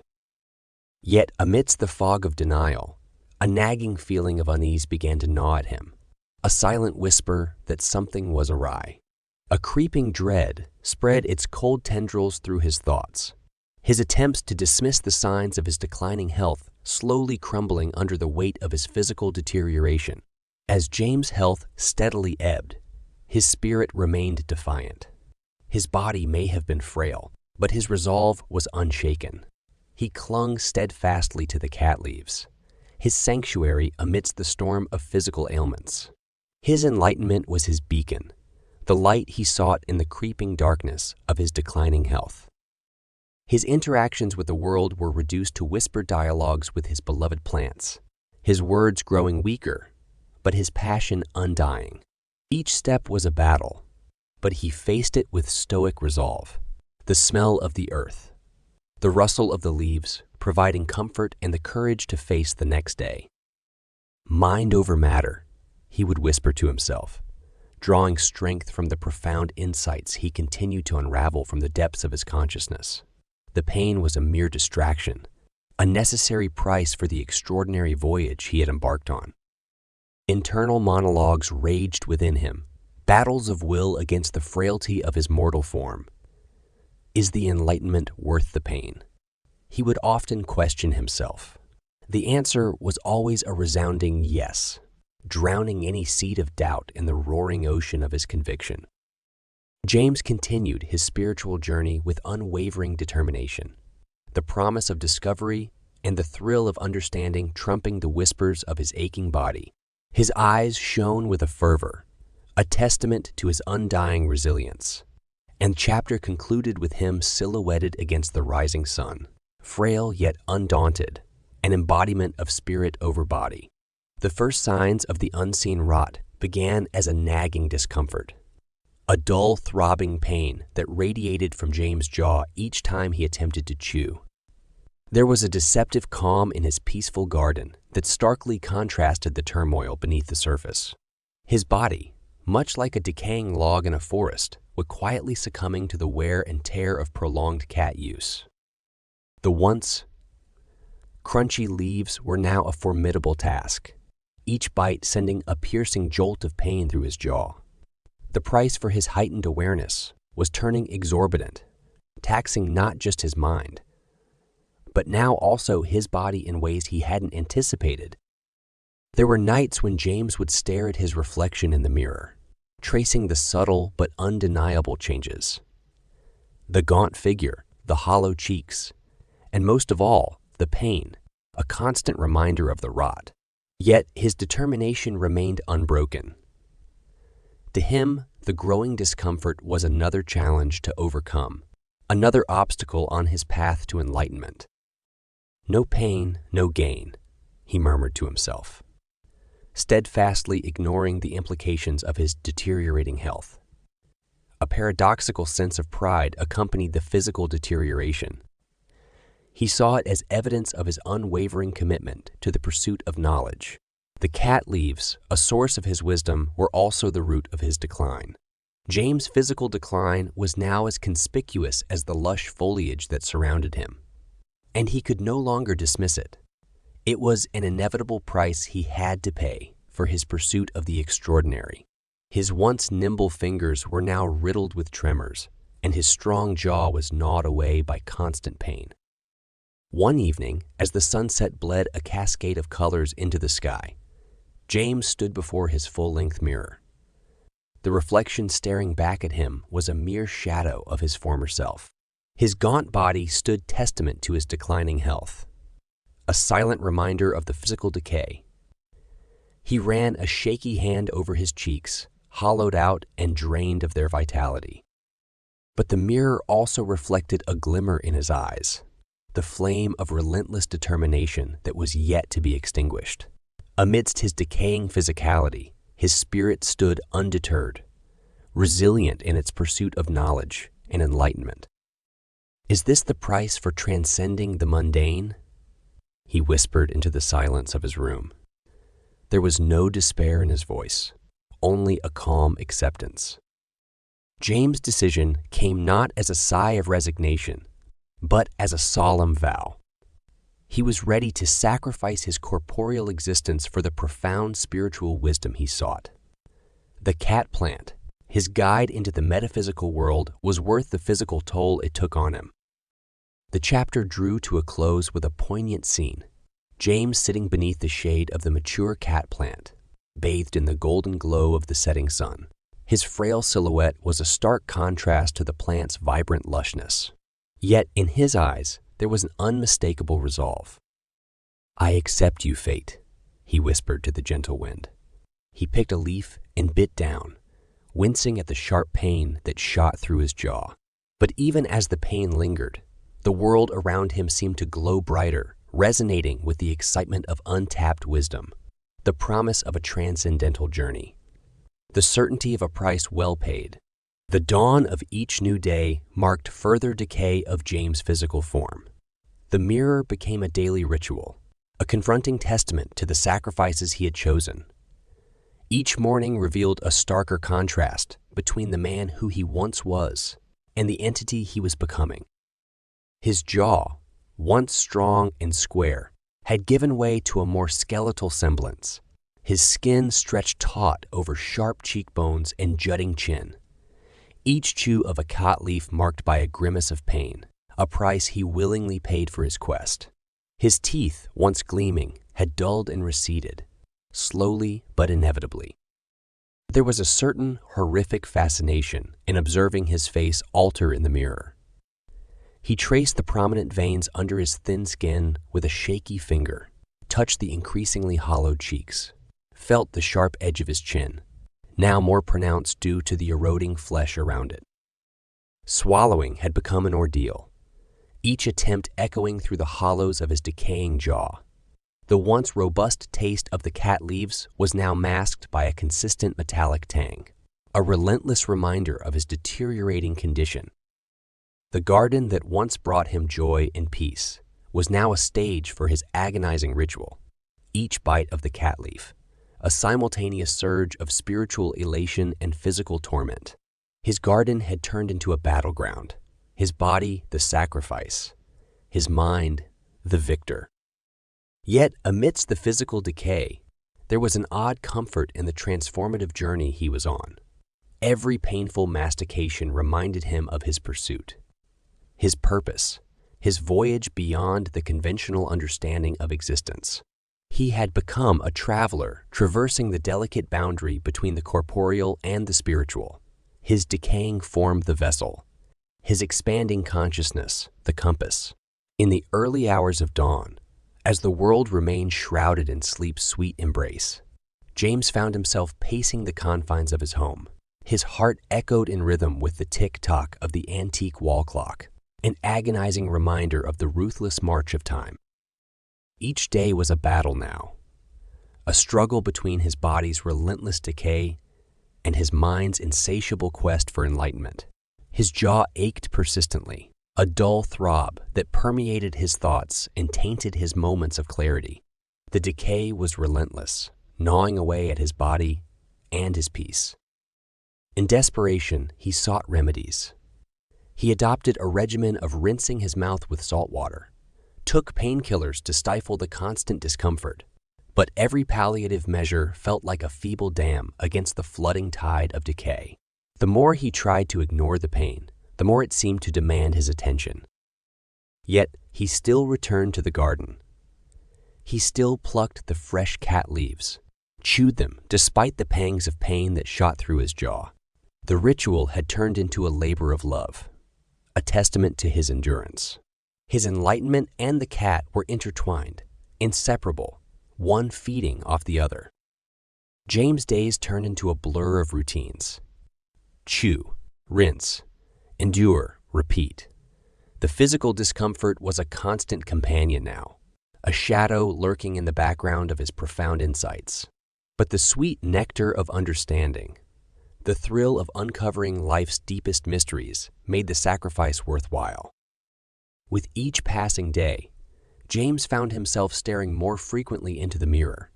It was an uncomfortable sight, the man staring back at him, almost unrecognizable. His hollow cheeks, his gaunt face, the haunted eyes, all mirrored the relentless toll his pursuit was taking on him. Yet, the same reflection also bore testament to his stubborn endurance, his refusal to surrender to physical pain. His world was now a canvas of contrasts: joy and pain, decay and growth, wisdom and confusion. He grappled with the duality of his existence, the paradox of his journey. The chapter closed with James, alone in his garden, the cat leaves in his hand, trembling slightly. His gaze was determined, his spirit unbroken, ready to weather the storm of his chosen path. James's world had begun to contract, shrinking down to the perpetual rhythm of pain and pleasure. Everyday tasks that were once mindless routines now demanded Herculean efforts. Each mouthful of food was a torment, a brutal reminder of his deteriorating condition. His once eloquent speech had turned into a hesitant whisper, a cautionary dance around the agony that erupted each time he moved his jaw. In the hallowed silence of his home, he spent hours poring over the complexities of existence, even as the relentless throb in his jaw played a cruel counterpoint to his thoughts. The heightened wisdom he experienced was interspersed with stark reminders of the cost he was paying. Every novel insight, every unveiled truth was a trophy of his endurance, a testament to his relentless pursuit of understanding. His path, once strewn with petals of delight and curiosity, was now laden with the thorns of pain and struggle. He often found himself tracing back his journey, his mind wandering through the labyrinth of choices he had made. His heart clenched as he remembered the first sprout of the cat plant, the joy it had brought him, and the unforeseen journey it had set in motion. His life had become an intricate dance of the mind and the body, each vying for dominance. His frail body writhed in agony, while his mind, more powerful than ever, soared in the boundless expanse of enlightenment. He battled with the realization that his wisdom was a double-edged sword, the blade of his heightened understanding, sharpened by the physical torment he endured. Often, in the heart of the night, when the moon bathed his garden in its silver glow, he would sit beside the cat plant. He marveled at its lush green leaves, full of potency and the simultaneous promise and doom they held. He was a man torn between the euphoria of spiritual elevation and the sobering reality of his physical decay. James was both the architect and the victim of his fate, the master and the martyr of his journey. He had tasted the ambrosia of knowledge, only to be stung by its venom. The chapter ended on a melancholic note. James, sitting in solitude, his thoughts echoing the tragic harmony of his existence, contemplating the steep cost of wisdom. In the once peaceful sanctum of his home, James found himself ensnared by an invisible demon. A chilling sense of dread seeped into his veins, leaving an icy residue of fear in its wake. He began to see the reflection of his fate in the mirror, his face twisted into an unfamiliar mask by the ravages of decay. The reality of his physical price was not only visible, but also palpable in the taste of his own blood, in the slow, relentless ache that gnawed at his once strong jaw. His heart pounded in rhythm with his burgeoning fear. His nights were filled with ghastly visions of a deteriorating future, a cascade of horrifying possibilities that played out in the theater of his mind. His days were painted with the grim hue of reality, the stark white light of day exposing the merciless truth. The omnipresent dread weighed on his shoulders like a leaden cloak. The air around him thickened, as if time itself was slowing down, its languid flow exacerbating his anticipation of the future. His garden, once a source of solace, had turned into a battlefield, the symbol of his struggle. His cat plant, a testament to the life-altering journey he had embarked on. Yet, amidst the chilling dread, there was a tiny flame of resolve that flickered defiantly. Even as his fear clawed at him, his unyielding determination held him steady. He had come too far to falter, had unraveled too many truths to turn back. The enlightening path that he had chosen was embedded with shards of pain, but the allure of understanding, the promise of knowledge, still beckoned him. His heart clenched with a mix of fear and desperation, an amalgam of pain and curiosity. The dread was a persistent hum in his mind, a cold reminder of his reality, but it was interlaced with the warm melody of his spiritual journey, creating a symphony of contradiction. His internal monologues echoed this battle, his voice a tremulous whisper against the crashing waves of his thoughts. There was an ethereal beauty in the dance of contradictions that painted the canvas of James's life. His existence was a compelling ballet between two extremes, a spiritual ascendancy towards enlightenment and a physical descendancy into decay, a dance that gracefully unfolded within the confines of his solitary world. His body was a crumbling edifice, a stark contrast to the growing monument of his enlightened mind. Each day, the radiant sun would rise, painting the sky with brilliant hues of enlightenment. James would step into his garden, his footsteps resonating with his fortitude. His eyes, clouded with physical discomfort, would gleam with anticipation as they fell on the cat plant. The mere sight of its lush, potent leaves filled him with a peculiar mix of dread and exhilaration. As he chewed on the leaves, their sharp taste serving as a reminder of his decaying jaw, his mind would transcend into realms unseen. He would delve into the labyrinthine corridors of his consciousness, guided by the green torch of Khat. There was a universe within him, waiting to be explored, its stars illuminating profound truths, its void echoing with thoughts that held the weight of centuries. His comprehension of existence, life, and reality expanded and contracted, a constant push and pull that was as rhythmic as the rise and fall of his chest. His understanding bloomed like a lotus in the pond of his consciousness, its petals unfurling one by one, revealing truths that were as captivating as they were terrifying. This transcendental knowledge was intoxicating, and he found himself lost in the intoxication, willingly surrendering to the lure of the unexplored. Yet each revelatory exploration was counterbalanced by his deteriorating physical state. The once sturdy shell that housed his blossoming mind was now a crumbling ruin. Each step he took was an act of defiance. Each word he spoke, a testament to his determination. The constant ache in his jaw was a grim reminder of the sacrifices he was making, a price he had chosen to pay. Despite his failing body, James's spirit soared, buoyed by the heady flight of enlightenment. As his physical world crumbled around him, his mental cosmos thrived, starlight shimmering off the swirling nebulae of his thoughts. The dance of contradictions was a spectacle to behold, a poignant tale of a man undeterred, caught in the ceaseless ballet of enlightenment and decay. Caught in the tempest of enlightenment and decay, James found himself precariously teetering on the precipice of dissonance. His existence had morphed into a paradox, where his mind floated in the tranquil ether of enlightenment, while his body plunged into the turbulent sea of decay.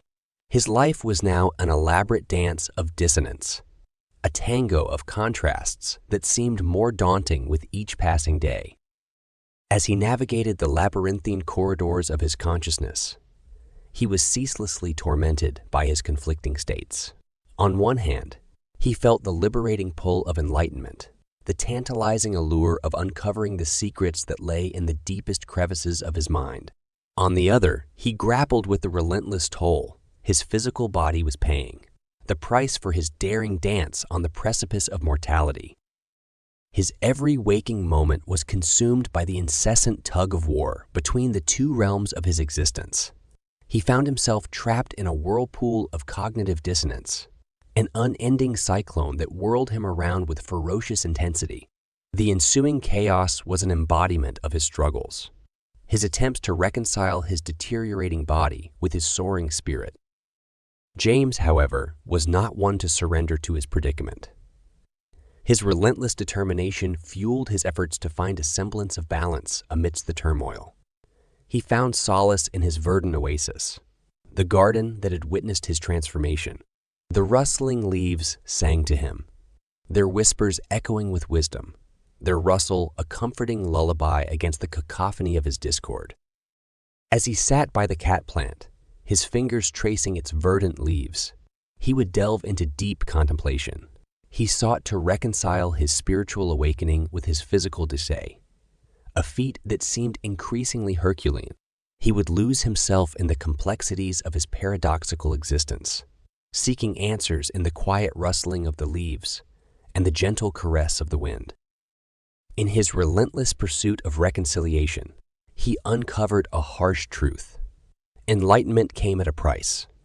The wisdom he sought lay intertwined with the decay he despised. His every effort to disentangle the two only drew him deeper into the cyclone of dissonance. Yet he persisted. His pursuit was a testament to his indomitable spirit, his refusal to succumb to his predicament.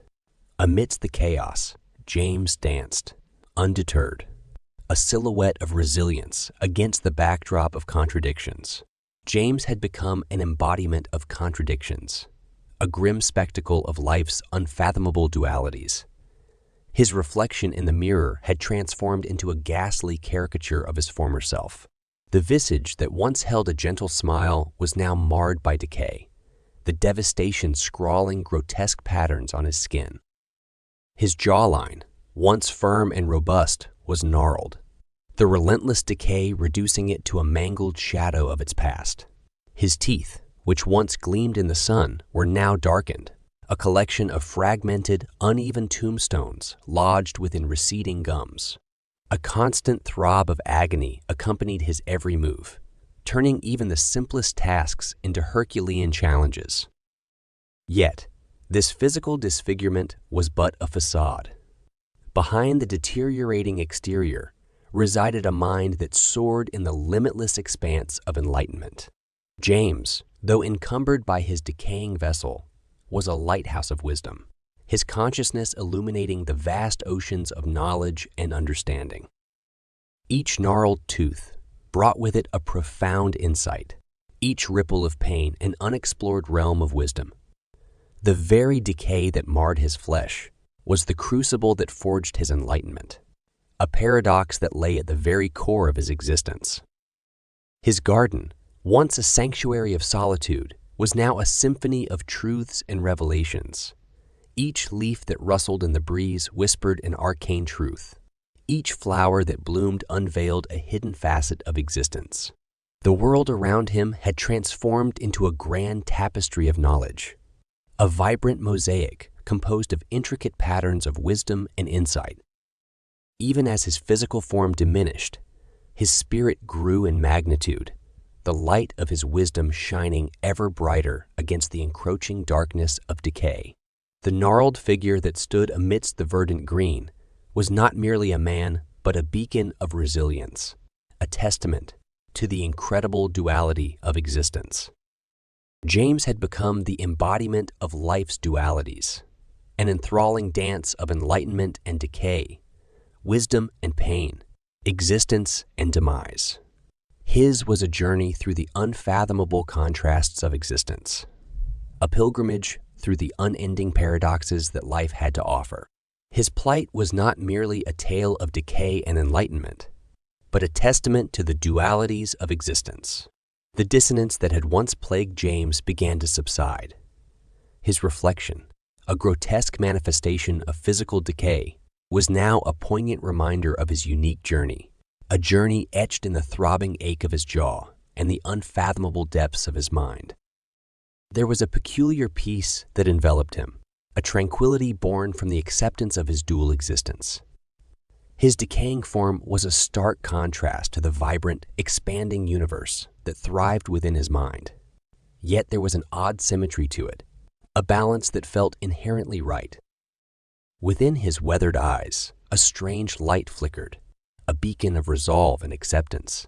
As he touched the gnarled crevices that marked his jaw, the slightest hint of a smile twitched at the corners of his lips.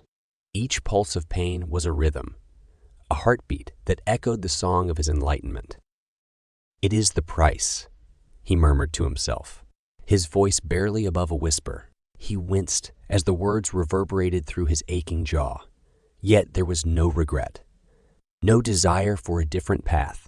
The pained grimace melted away, replaced by an expression of solemn acceptance. His gnarled fingers traced the decaying contours of his face, a tactile exploration of the transformation that had swept over him. He stood before his garden, a stark silhouette against the verdant canvas of life. His world had changed irrevocably, and yet he had changed with it. In his solitude, he had found companionship within himself. His decay had illuminated his path to enlightenment. His suffering had led him to a profound state of being. James was a man transformed, a man who bore the physical marks of decay yet was brimming with wisdom and knowledge.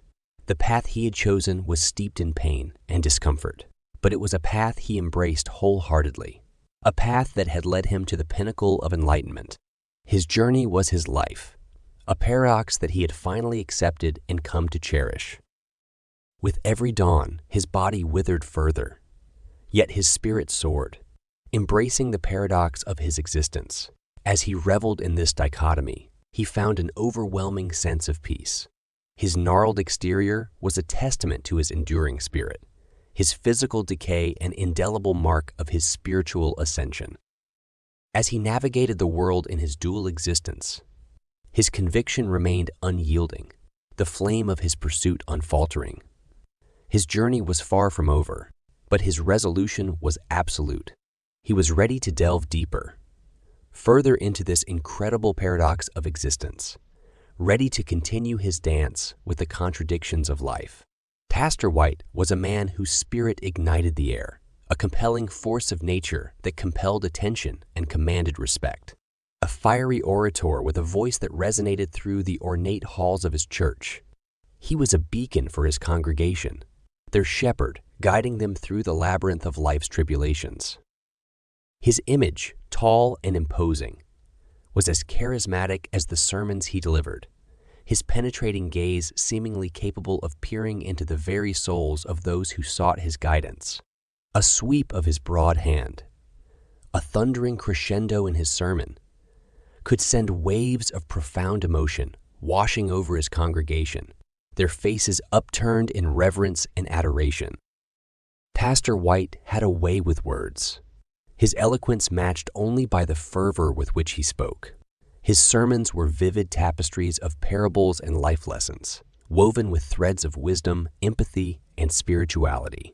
He had a unique knack for relating the gospel to the everyday struggles of his flock, his words igniting the spark of faith in the hearts of the doubtful and bolstering the conviction of the faithful.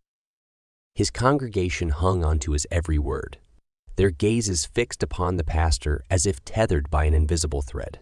For them, Pastor White was not just a religious leader, but a spiritual guide. A beacon illuminating their path towards salvation. His powerful speeches resonated within their hearts, their echoes lingering long after the church's massive doors had closed. From the widowed mother seeking solace to the disillusioned youth yearning for purpose, from the affluent businessman grappling with ethical dilemmas to the destitute looking for hope, Pastor White's flock was a diverse crowd. Yet, in his presence, they were united, bound by the common thread of faith, their reverence for their shepherd palpable. His influence was undeniable, his words potent, and his persona magnetic. Yet, for all his charisma, there was an air of humility about Pastor White. He saw himself as a vessel, channeling divine wisdom to his flock, and his mission was to guide them, support them, and lead them towards spiritual fulfillment. His church was more than a mere structure of brick and mortar. It was a sanctuary, a place of hope and solace. It was where Pastor White, the shepherd, tended to his flock, his voice their guiding light, his teachings their compass.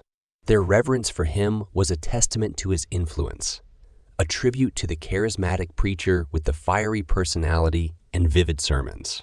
The air within the church on Sunday mornings was an effervescent blend of anticipation, devotion, and a fervor so palpable it seemed to thrum through the veins of those in attendance.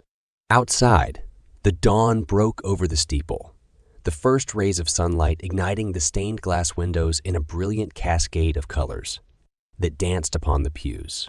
The gentle hum of the organ filled the church, its resonant notes laying a melodic foundation for the symphony of faith that was about to unfold. There was an unspoken rhythm to the service, an inherent cadence that began with the congregation filing into their seats. The solemn murmurs of prayers whispered into clasped hands filled the sanctuary, punctuated by the rustle of Sunday best and the hushed exchanges of pleasantries. The atmosphere was one of hallowed reverence, of profound respect for the ritual that was about to begin. With a presence as commanding as the roll of thunder, Pastor White took his place at the pulpit. A hush descended upon the congregation, every eye riveted on their shepherd. His voice, deep and resonant, swept through the church, his opening prayer stirring the dormant energy within.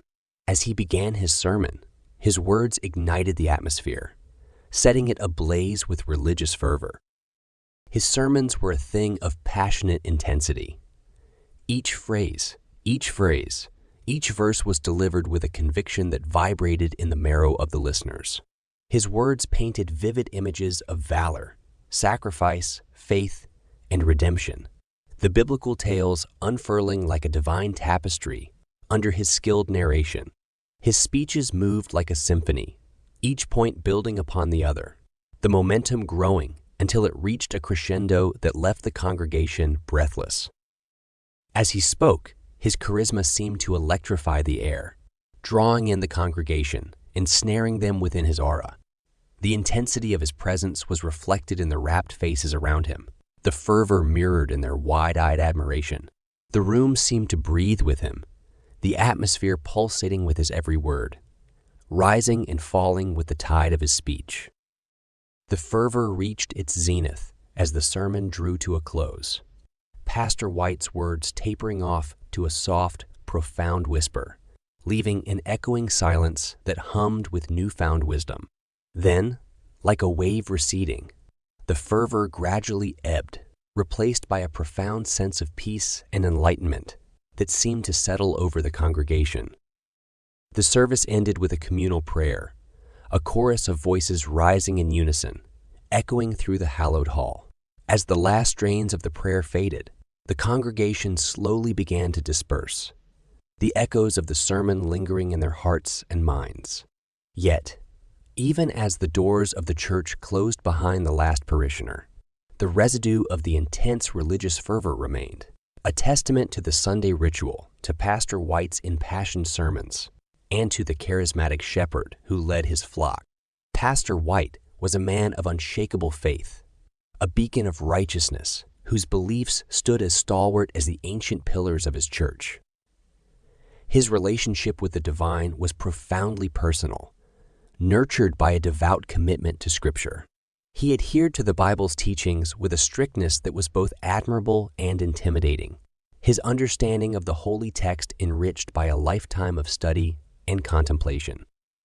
He held his congregation to the same rigorous standards. His sermons often revolved around the trinity of righteousness, sin, and redemption, with a fervor that seemed to rouse the very spirits. His interpretations of the Scriptures were marked by a deep sense of the literal, a refusal to dilute the Word of God with the fickleness of human subjectivity. Each sermon was an exploration into the realm of righteousness. He spoke of the pursuit of virtue, of actions guided by the moral compass of the Scriptures. Righteousness, in his teachings, was not an aspiration, but a requirement. The inevitable path for those who sought the kingdom of God. His voice rang through the church with a command that left no room for dispute, his words hammering down like a gavel of divine judgment. Sin, he spoke of as the shadow cast by our own actions, a darkness that seeped into the soul and threatened eternal damnation. The descriptions were vivid, the consequences dire. Fear would ripple through the congregation, a potent reminder of the fragility of their spiritual standing.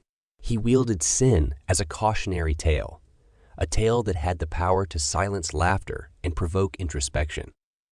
Yet, for all his fire and brimstone, Pastor White was not a man devoid of hope. Redemption was the salve that soothed the congregation's anxious hearts, the beacon of light in his sermons. He spoke of forgiveness, of the merciful God who embraced repentant sinners, offering them a path to salvation.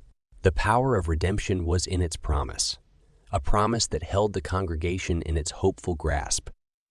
His sermons were thus an intense journey, a roller coaster of emotion that took the congregation through the depths of sin to the heights of redemption. The air would be thick with an almost palpable tension, a silent undercurrent that ebbed and flowed with his words.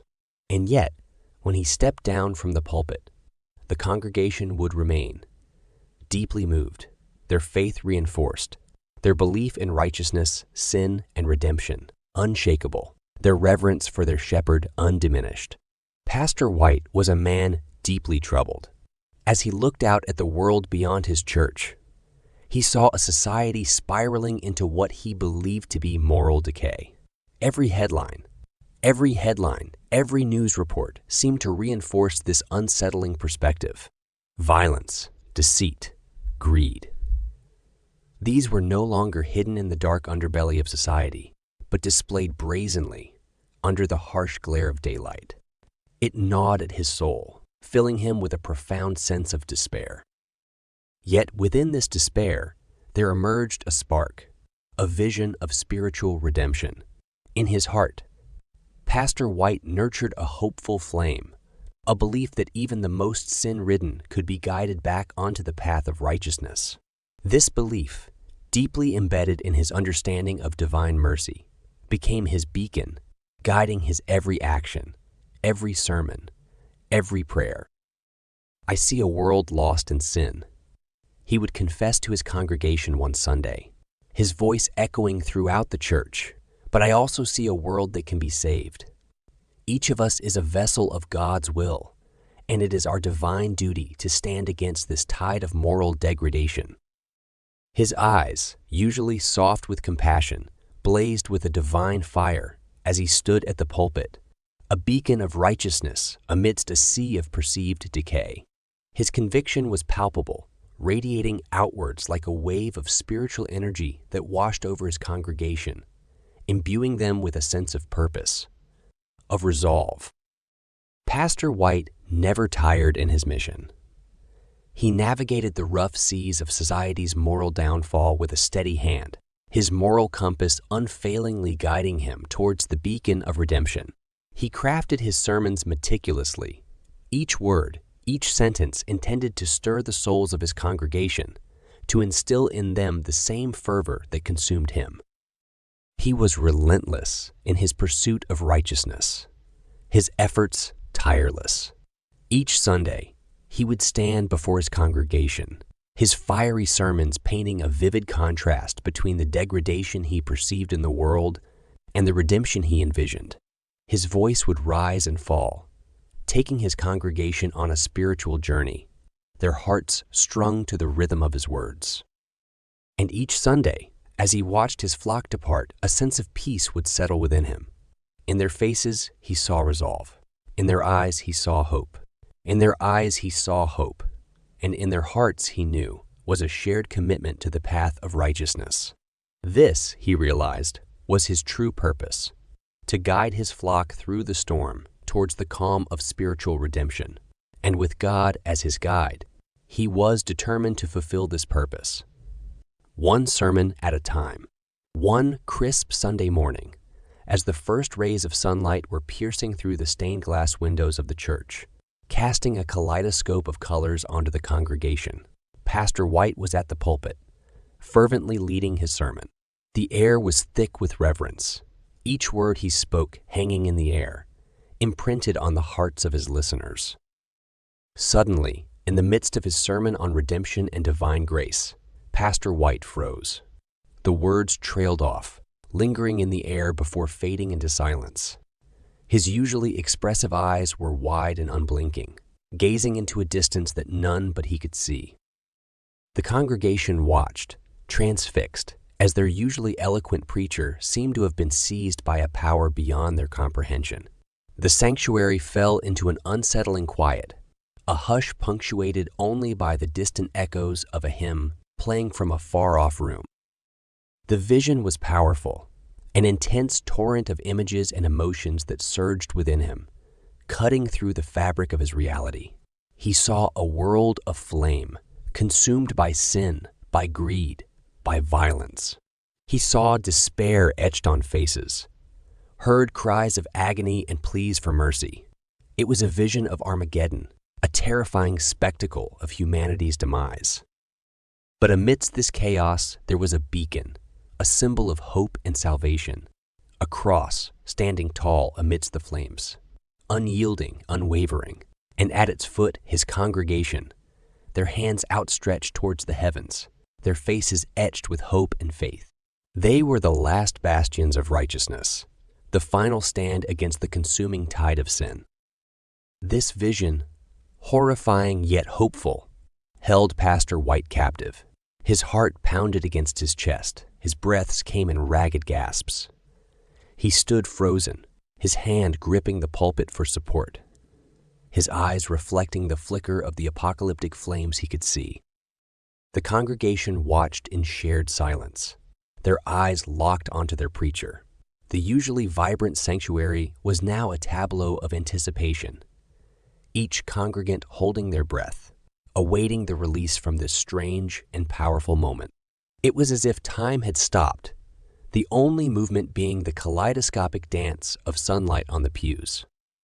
Then, as swiftly as it had come, the vision ended, leaving Pastor White standing at the pulpit, his heart echoing with the beats of the apocalyptic drum and his mind filled with the profound message that had been revealed to him. When Pastor White finally emerged from the depths of his vision, his normally animated demeanor was replaced with a solemn quiet. A hush settled over the congregation, as if the very walls of the church were holding their breath in anticipation. The sunlight filtering through the stained glass seemed to darken as he finally spoke, his voice echoing in the silent sanctuary. "The Lord has spoken to me." His gaze held the congregation captive as he continued, his words painting a picture more terrifying than any sermon he had delivered before. "I have seen the end of our world as we know it. A mighty comet, born of God's wrath, is hurtling towards us. It carries with it a flame that will cleanse this world, purify it of the sins we have permitted to fester." His words fell like thunderclaps, each syllable resonating with an impending doom. Fear gripped the hearts of the congregation. Wide eyes stared at Pastor White, transfixed by his message. He described the comet with terrifying detail, as if he could see it blazing in the sky at that very moment. He spoke of a celestial body, immense and searing, a beacon of divine retribution. Like the fiery sword of an avenging angel, it will strike at the heart of our world. Mountains will crumble, oceans will boil, and the sky will be filled with a fire that outshines the sun, he proclaimed, his voice ringing with dreadful certainty. Despite the fear his words invoked, there was a profound sense of conviction in Pastor White's prophecy. It was not a conjecture nor a guess. He spoke with the certainty of one who had seen the future with his own eyes. In his words, the congregation could feel the sheer power of his belief. The energy radiating from him was palpable, like the charge before a storm. The sanctuary, once a refugee of peace and comfort, now felt like the epicenter of a terrible revelation, a place where a terrible truth was being unfurled. As he concluded his prophecy, Pastor White's gaze swept across his congregation. We must repent. We must prepare. For only in God's grace can we find salvation from this impending doom. A silent sob broke from someone in the crowd, shattering the silence that had enveloped the church. The once vibrant sanctuary was now a place of fear and uncertainty. Pastor White's prophetic message had resonated in the hearts of his congregation, sowing the seeds of an apocalyptic dread. Pastor White's chilling prophecy hung in the air like a veil of fog, clouding the minds of the congregation. The church was silent for a long moment before a flurry of reactions erupted, echoing the chaos that seemed destined for their world. A few people fell to their knees, praying fervently for God's mercy. Their voices rose in desperate pleas. a symphony of prayers reverberating through the silent church, invoking divine intervention. Others sat frozen in their pews, shock painting their faces ashen. They stared blankly ahead, their minds trying to grapple with the gravity of Pastor White's prophecy. The certainty in his voice had injected a virulent dose of fear that coursed through their veins, leaving them numb. A few, particularly the older members of the congregation, clutched their rosaries and began to recite familiar prayers, their voices trembling. They sought solace in the rhythmic words, hoping to ground themselves in the face of the catastrophic prediction. Yet not all were swayed. Skepticism sparked in the eyes of some, particularly among the younger members of the church. They exchanged doubtful glances, their faith in their pastor's visions waning. This was not the first doomsday prophecy, and it likely wouldn't be the last. Murmurs of confusion wove their way through the crowd, whispers of disbelief blending with the anxious hum of the room. A comet? The end of the world. Doubts gnawed at their faith, a dangerous undercurrent in this sea of fear. The air in the church was heavy, with an ominous energy. A sense of impending doom had seeped into every corner, transforming the sanctuary from a haven of comfort into a breeding ground for fear and apprehension. Pastor White stood at the pulpit, his gaze steady even as chaos began to unfurl around him. His prophecy had ignited a spark, and he watched as the fire of fear, awe, and panic spread among his flock. Yet, amid the tumult, his voice rang clear and loud. Fear not, for in the Lord we will find our salvation.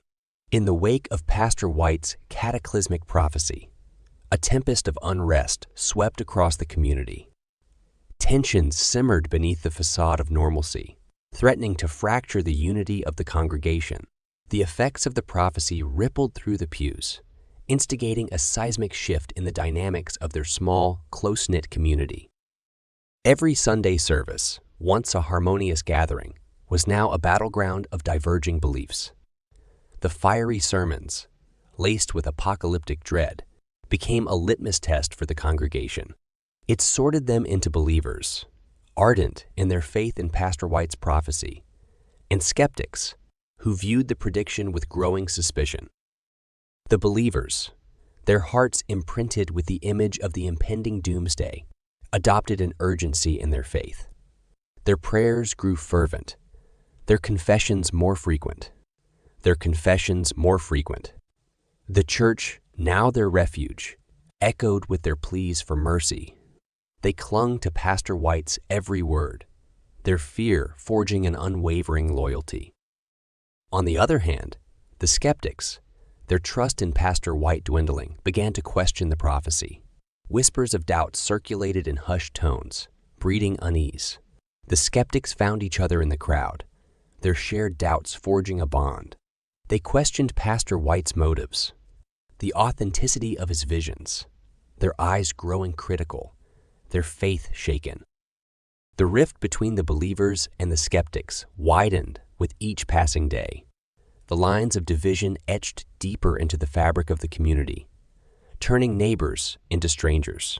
Conversations, once filled with warmth and camaraderie, were replaced by an icy silence or heated arguments, the prophecy a sharp wedge driving them apart.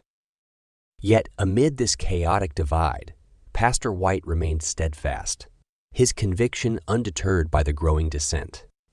He navigated the turbulent sea of his divided congregation with an unyielding resolve, his faith in his prophecy as sturdy as the church that housed his divided flock. Throughout the duration of his spiritual seclusion, James had remained a spectator to the world, his attention sequestered by the mental planes he traversed and the physical decay he grappled with. Yet, a spark of intrigue was ignited within him when news of Pastor White's doomsday prophecy found its way to his solitude. His curiosity was kindled by the fervor and fear that gripped the town, a stark contrast to the serene isolation he had chosen for himself. This prophecy, a common thread of panic weaving through his once peaceful community, resonated with a part of him that still connected him to the world. His decision to visit the church, a space he hadn't frequented since his foray into his spiritual journey, was spurred by an uncharacteristic impulse. As he deliberated, he found himself staring at his reflection in a weathered mirror, his decayed face a vivid reminder of the judgment he might face. His once full cheeks were now gaunt, the skin drawn tight over prominent bones. His jaw, the epicenter of his decay, was an unsettling sight, patches of mottled skin speckled with signs of rot, a grim testament to his struggle with Khat. Yet as he stared into the mirror, his determined gaze met the grotesque reality of his physical form with acceptance. He acknowledged his repulsive visage, the physical cost of his enlightenment. He understood the shocked gasps, the turned heads, and the wide-eyed stares that his appearance might elicit. Despite all this, his resolve hardened. It was a price he was willing to pay, a hurdle he was ready to leap over to satisfy his curiosity. His journey to the church was thus a testament to his courage, a silent declaration of his acceptance of his physical state. It was a path he chose to tread, undeterred by the judgmental glances, unperturbed by the whispers of his decay. He was a man on a mission, seeking to unravel the truth behind the prophecy that had ensnared his town. The imposing doors of the church swung open with a loud creak, an eerie precursor to the arrival of a figure of discord. The congregation turned, their attention snatched away from Pastor White, their eyes fixating on the silhouette standing in the doorway. As he stepped into the shafts of light filtering in from the stained glass windows, the hushed gasps rippled through the pews. The congregation recoiled as if confronted by an apparition, their eyes widening with a mixture of shock, fear, and revulsion. His gaunt figure stood in stark contrast to the robust and healthy parishioners. His clothes hung loosely over his skeletal frame, the fabric draped over him like a shroud. His eyes, once bright and full of life, were now dulled by the physical tribulations he endured, but they still held an undeniable spark of determination. But it was his face, his horribly decayed face, that became the center of attention. His cheeks were hollow, the skin pulled taut over jutting bones. His jaw was a grotesque sight, the rot visible even in the dim light of the church. The flesh had decayed to an unsettling degree, revealing patches of bone that had taken on an unhealthy yellowish hue. A collective shudder swept through the church, a wave of discomfort caused by the intrusion of such a graphic manifestation of decay. The whispered prayers faltered, the hymns staggered. The air grew heavy with unease. Yet, amidst the shock and the repulsion, he stood undeterred. His gaze, steady and unflinching, swept over the crowd. His stance, although weakened by his physical state, held a semblance of the once vibrant man he was. As he moved down the central aisle, each step echoed through the sudden silence, announcing his intention to stay, to hear, to understand. Even as the congregation recoiled, as the murmurings of fear and disgust swelled, he remained unfazed, a rock amidst a stormy sea. His frame might have been frail, a victim of decay, but his resolve was carved out of iron. He pressed forward, meeting the gasps of shock and whispers of fear with an unwavering gaze. The crowd, initially repulsed by his visage, found themselves unable to ignore the intensity burning in his eyes. It was not the physical pain they saw there, nor was it desperation. Instead, it was a profound, quiet understanding that held them captive, a hard-earned wisdom that only came from trials and tribulations. His eyes were like ancient pools reflecting the cosmos' endless depths, a tapestry of pain and enlightenment.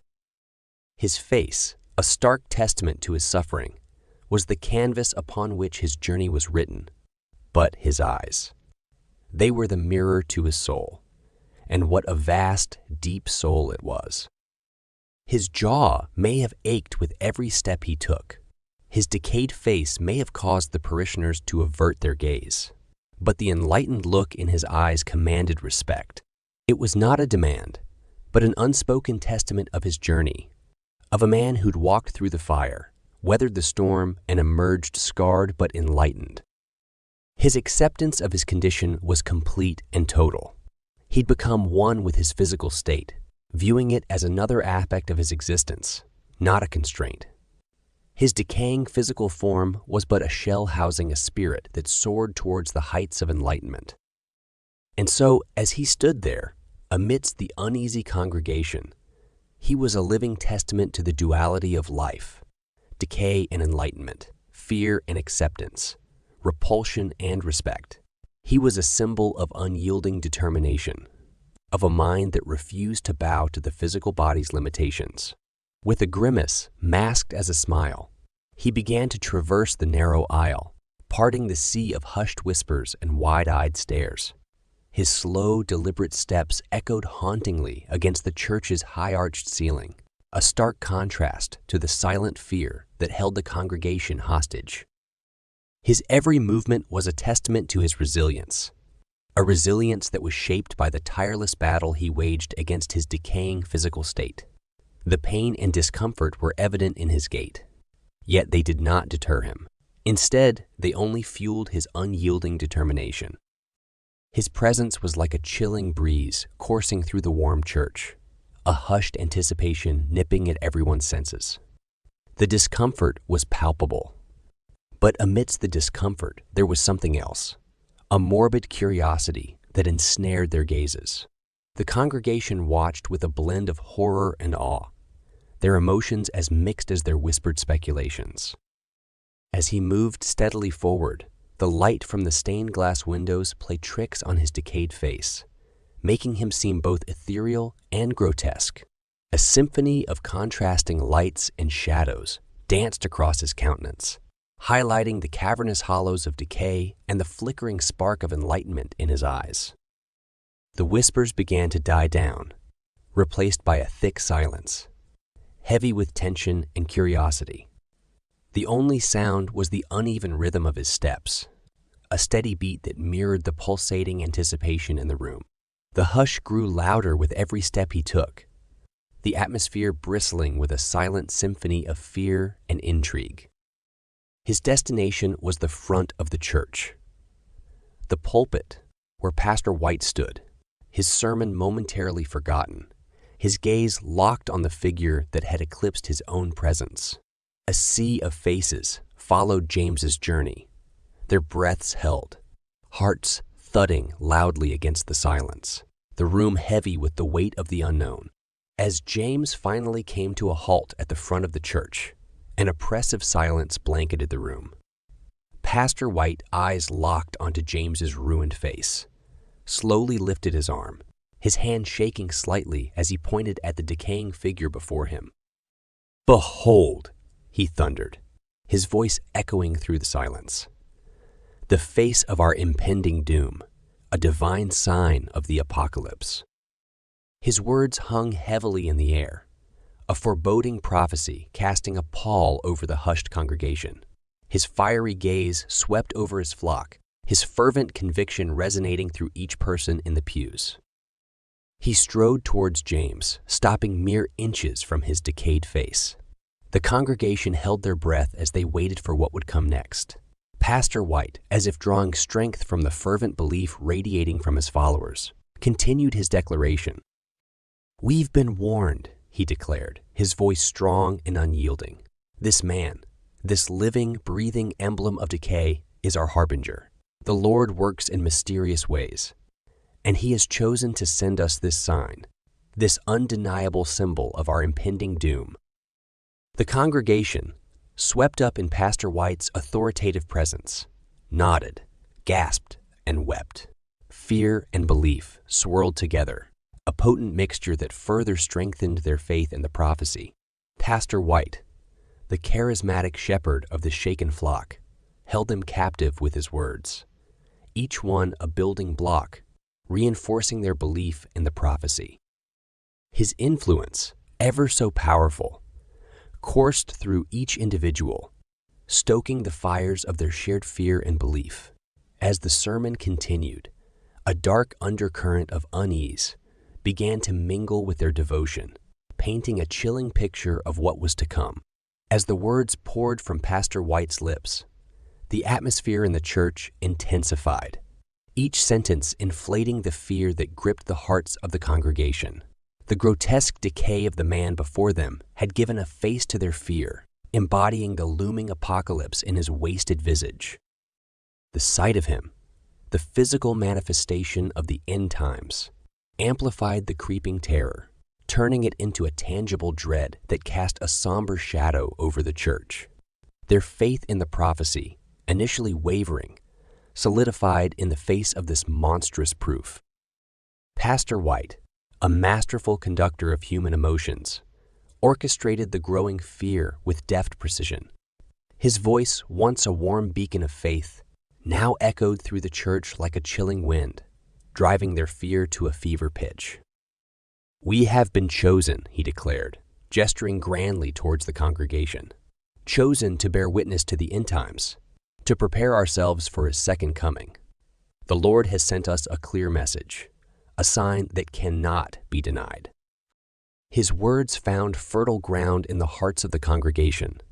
The seed of belief, planted and nurtured by the pastor's charismatic sermons, grew with wild abandon, feeding off the fear that clung to each word of the prophecy. The congregation, swept up in this fervor, responded with fervent prayers and passionate cries, their voices intermingling with the pastor's sermon, creating a symphony of fear, faith, and devotion. The church, once a haven of peace, had become a crucible of amplified fear and belief, a potent blend that fortified their conviction in the prophecy, thanks to the masterful guidance of Pastor White. In the midst of the fervent prayers and passionate cries, the congregation's gaze was drawn, magnetically, to the figure standing unwavering at the front. It wasn't the disfigurement of his face that held their attention, but rather, it was the twin orbs that glowed eerily from within the decayed recesses of his visage, the eyes of enlightenment. His eyes, those orbs of radiant energy, were an enigma. Amidst the physical decay that marred his once handsome features, they shimmered with an uncanny light, a testament to the profound wisdom that he'd gained on his path to enlightenment. Despite the repulsion his physical state incited, those eyes, bright and clear, held a magnetic pull that was impossible to ignore. They were, in a sense, otherworldly. The unearthly glow that emanated from them seemed to pulse with an ethereal light, adding an air of mystique to his grotesque facade. The sight was chillingly fascinating, a spectacle that drew their gaze and held it captive. For the congregation, these eyes confirmed the uncanny prophecy in a way that Pastor White's words alone could not. The peculiar glow that radiated from them was a visible sign, a symbol of the impending doom foretold by the prophecy. Each glint, each flicker of that ethereal light, served to hammer home the terrifying reality of the prophecy. In those eyes, the congregation saw their fears made manifest. They were a beacon, a warning, and a sign of doom all at once. Even in their fascination, a dread lingered, amplifying the prophecy's weight, making it all too real. The eyes of enlightenment, while a source of fascination, were also a symbol of their impending doom. As Pastor White's voice rose and fell in an ecclesiastical cadence, a new revelation dawned upon the congregation. It was an unsettling recognition, one that bloomed in the pit of their stomachs, sending icy tendrils of fear crawling up their spines. James, with his grotesque, decaying visage and radiant eyes, was not merely a man. He was the living prophecy. Pastor White, a beacon of faith for the congregation, was the first to voice this unsettling realization. "Behold," he thundered, his finger pointing towards James. His voice resonated through the church, a powerful echo that struck their hearts with chilling precision. The living embodiment of our prophecy stands before us. There was a collective gasp, a wave of whispered prayers that swept through the room. All eyes turned towards James. His decayed face, now a divine symbol of impending doom, was etched in their minds, a chilling reminder of the prophecy's dreadful warning. And so James, against the backdrop of fearful gasps and whispered prayers, became more than a man. He became the prophecy incarnate, a living testament to the impending doom, a divine symbol of warning and revelation. The congregation watched him, their eyes wide with a mix of fear and awe. Their once peaceful community was now under the shadow of an imminent comet strike, the living proof standing right before their eyes. With each word that Pastor White preached, James's status was elevated. Despite his gruesome appearance, he became a sacred figure. A man disfigured and decaying was now a sign from the heavens, a messenger cloaked in the garb of grotesqueness, a man of contradictions. He stood amidst them, a symbol of enlightenment and a harbinger of doom. With an unfathomable tranquility radiating from his enlightened eyes, James began to move. His footsteps echoed in the vaulted expanse of the church, a steady rhythm cutting through the thick air of palpable tension. The crowd parted, creating a narrow, winding path to the front of the church, their gazes riveted to his disfigured countenance. His every step seemed to stir the silence, marking his path with the weight of the prophecy. His decayed face, grotesque and yet strangely serene, was a sight that induced fear, fascination, and a profound sense of awe in equal measures. Each eye that met his was held captive, reflecting the eerie glow of his own, a mirror to the enlightened soul within the decaying shell. The crowd watched, their hearts pounding in unison with his slow, deliberate steps. Whispers like the rustling of leaves danced around the church, whispers of fear, reverence, and a disconcerting sense of doom. Each step he took, each labored breath he drew was a physical manifestation of the prophecy, a testament to their impending end and a symbol of divine revelation. The atmosphere in the church was electric, filled with a malix of emotions. The air seemed to hum with a fervor, a silent ode to the living prophecy making his way through the mesmerized crowd. Fear and fascination laced together, weaving a thick tapestry of complex emotions that hung over the congregation like a storm cloud.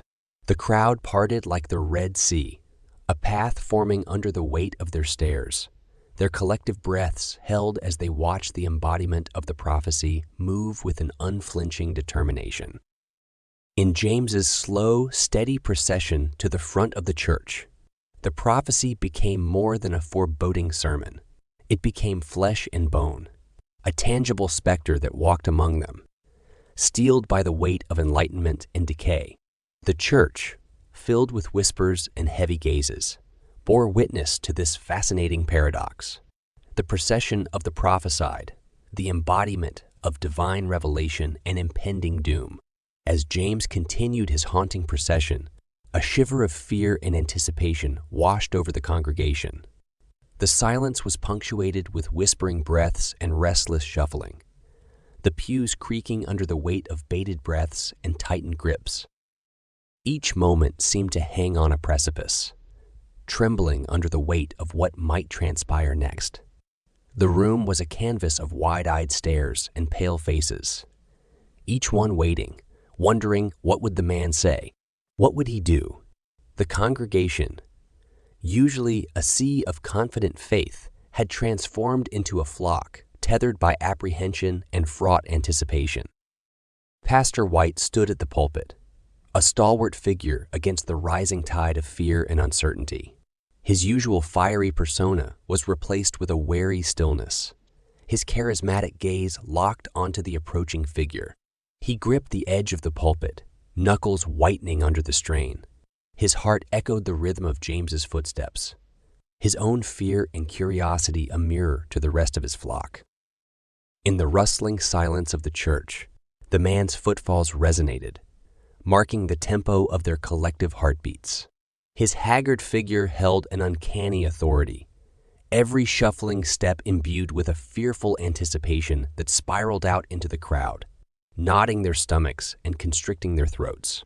Pastor White's own gaze held a shimmer of unease, reflecting the mounting tension. Every rustling whisper, Every shift of a body and every shallow breath taken were amplified in the chilling anticipation. It was as if time itself had been drawn into the unhurried rhythm of James's march, the world holding its breath as they awaited the unfolding of a prophecy within a prophecy within a prophecy. The tension wound tighter with each footfall.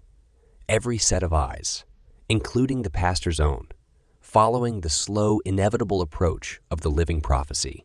The air thickened with fear, curiosity, and the unmistakable flavor of anticipation, a potent brew stewing in the silence of the congregation. Inside James's mind, a serene cosmos of wisdom unfolded, a stark contrast to the apprehensive air surrounding him. His perceptions of the world were not mere observations. They were brilliant flashes of insight, each thought lighting up his consciousness like a star birthed from the dust of understanding. His perception of the crowd was not of individual faces or reactions, but a collective wave of consciousness, pulsing with fear and awe. It was a tangled web of emotions that he saw not as mere feelings, but as powerful threads of energy, each one woven into the intricate tapestry of human experience. Through the decayed visage, his enlightened eyes absorbed the scenes around him, the hushed whispers of the crowd, the palpable fear in the air, and the shocked faces were all notes in the grand symphony of existence that only he could hear. They were an affirmation, a testament to the profound impact his existence had on this tapestry. He felt their fear, their awe, and he accepted it. His appearance might have been the spark, but the fuel had always been there, dormant in the hearts of the believers. The awe and fear he incited were necessary. He understood to shake them from their complacency, to lead them to the revelation he was on the verge of delivering. There was a calmness that enveloped him, a tranquil acceptance of his role within this grand narrative. His once healthy body was now a decaying vessel, but it was a small price to pay for the enlightenment he had gained, the wisdom that now coursed through his veins. Every gasp of shock, every widened eye only added to his conviction. This was his path, he knew. This was his dance of contradictions, his duality of existence. And soon he would invite them all to join in the dance, into the revelation he was ready to unleash. While the congregation held their breath, the man who was the embodiment of prophecy steeled himself for the revelation. His ghastly exterior echoed the flickering candlelight around him, a macabre yet mesmerizing sight. But inside, he was as calm as still pond under a moonlit sky. His decaying hands folded before him, their tremor the only visible sign of any struggle. His eyes, glowing with an unworldly luminosity, closed slowly, sealing the enlightened gaze within. This was his final preparation, his communion with the wisdom he carried, before it was to be revealed.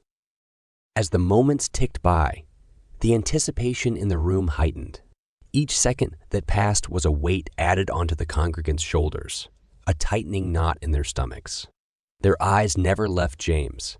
Their hearts pounded in their chests, waiting for a revelation that promised to shake their world. Meanwhile, James stood rooted, a beacon of calm in a sea of mounting tension. He drew in a slow breath, feeling the cool air fill his lungs, feeling the rich wisdom of his enlightened mind blend with the raw fear that hovered in the room. The man then opened his enlightened eyes. The room seemed to pulse with the rhythm of countless hearts. He glanced at the faces around him, their eyes wide and fearful, their bodies rigid and expecting. He let a slow breath escape, the air cool and calm, a stark contrast to the anxious warmth that the crowd radiated. He was ready. The revelation was at the brink, ready to flow from him like a spring of wisdom. But before the first words could shape, he offered the crowd one last look, a look that promised them, despite their fears, the dawn of understanding was near.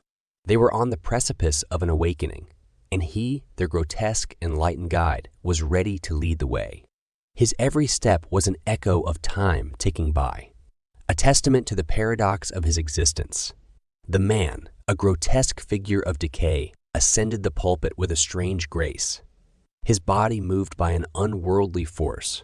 The wooden platform creaked under his weight, but his gaze remained resolute. His enlightened eyes were a pool of calm amid a sea of physical discomfort. His frail body contrasted starkly with the grandeur of the pulpit. An uncanny silhouette was cast on the church's walls as the flickering candlelight danced around him.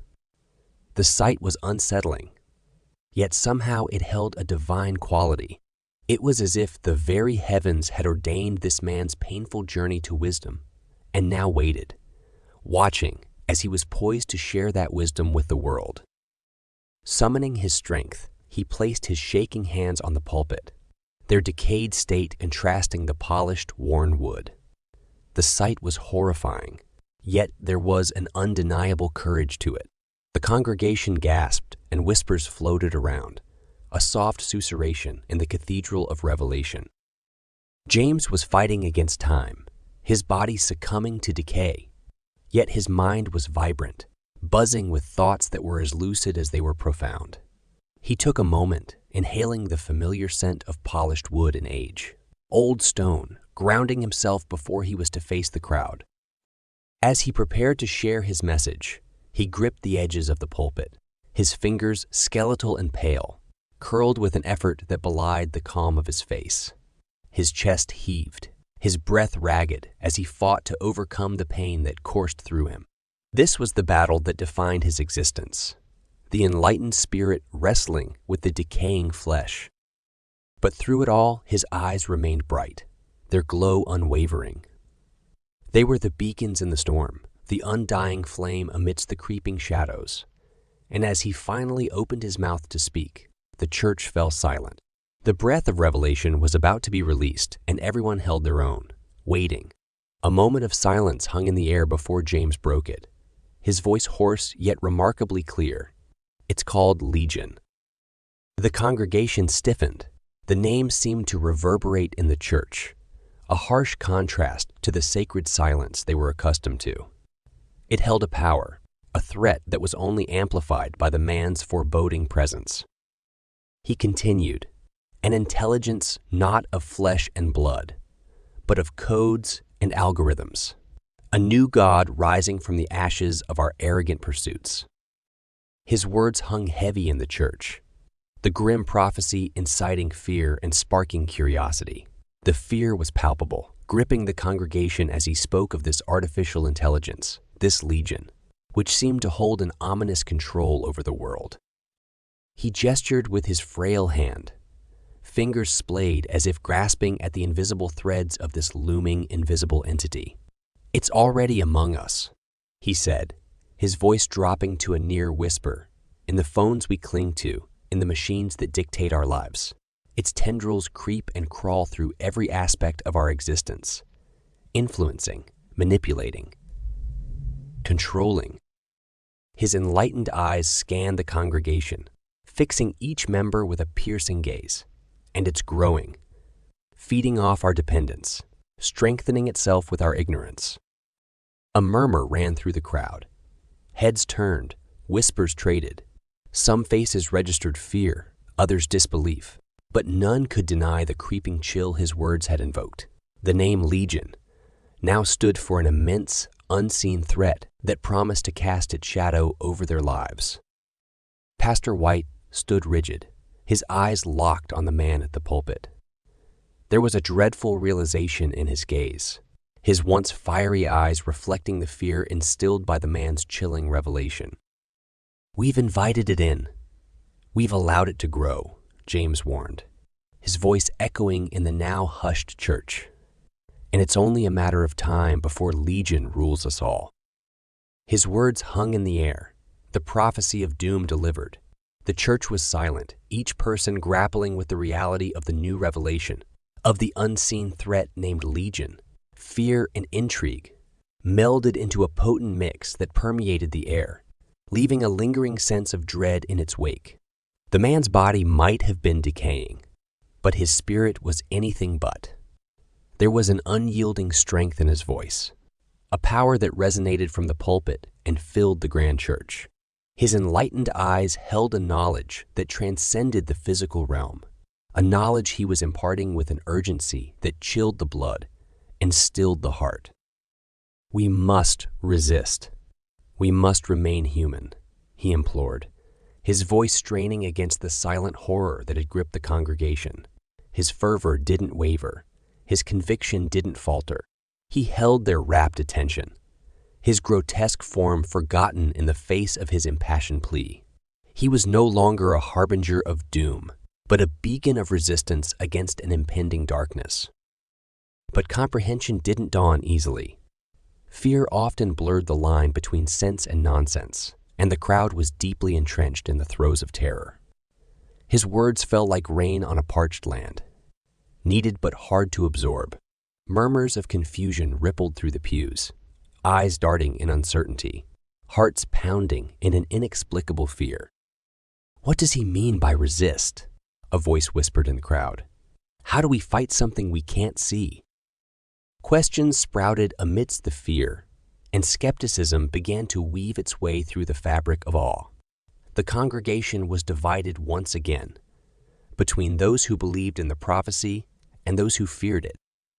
And amidst this chaos of confusion and fear, James stood resolute, his enlightened gaze sweeping over the sea of perplexed faces. His message was delivered. The seed was sown. Now it was up to them to nurture it or let it wither. There was a sense of finality in his stance, a quiet acceptance of his fate that was as humbling as it was eerie. James stood there atop the pulpit, his frail body a stark contrast against the grandeur of the church, a symbol of human frailty and divine strength all at once.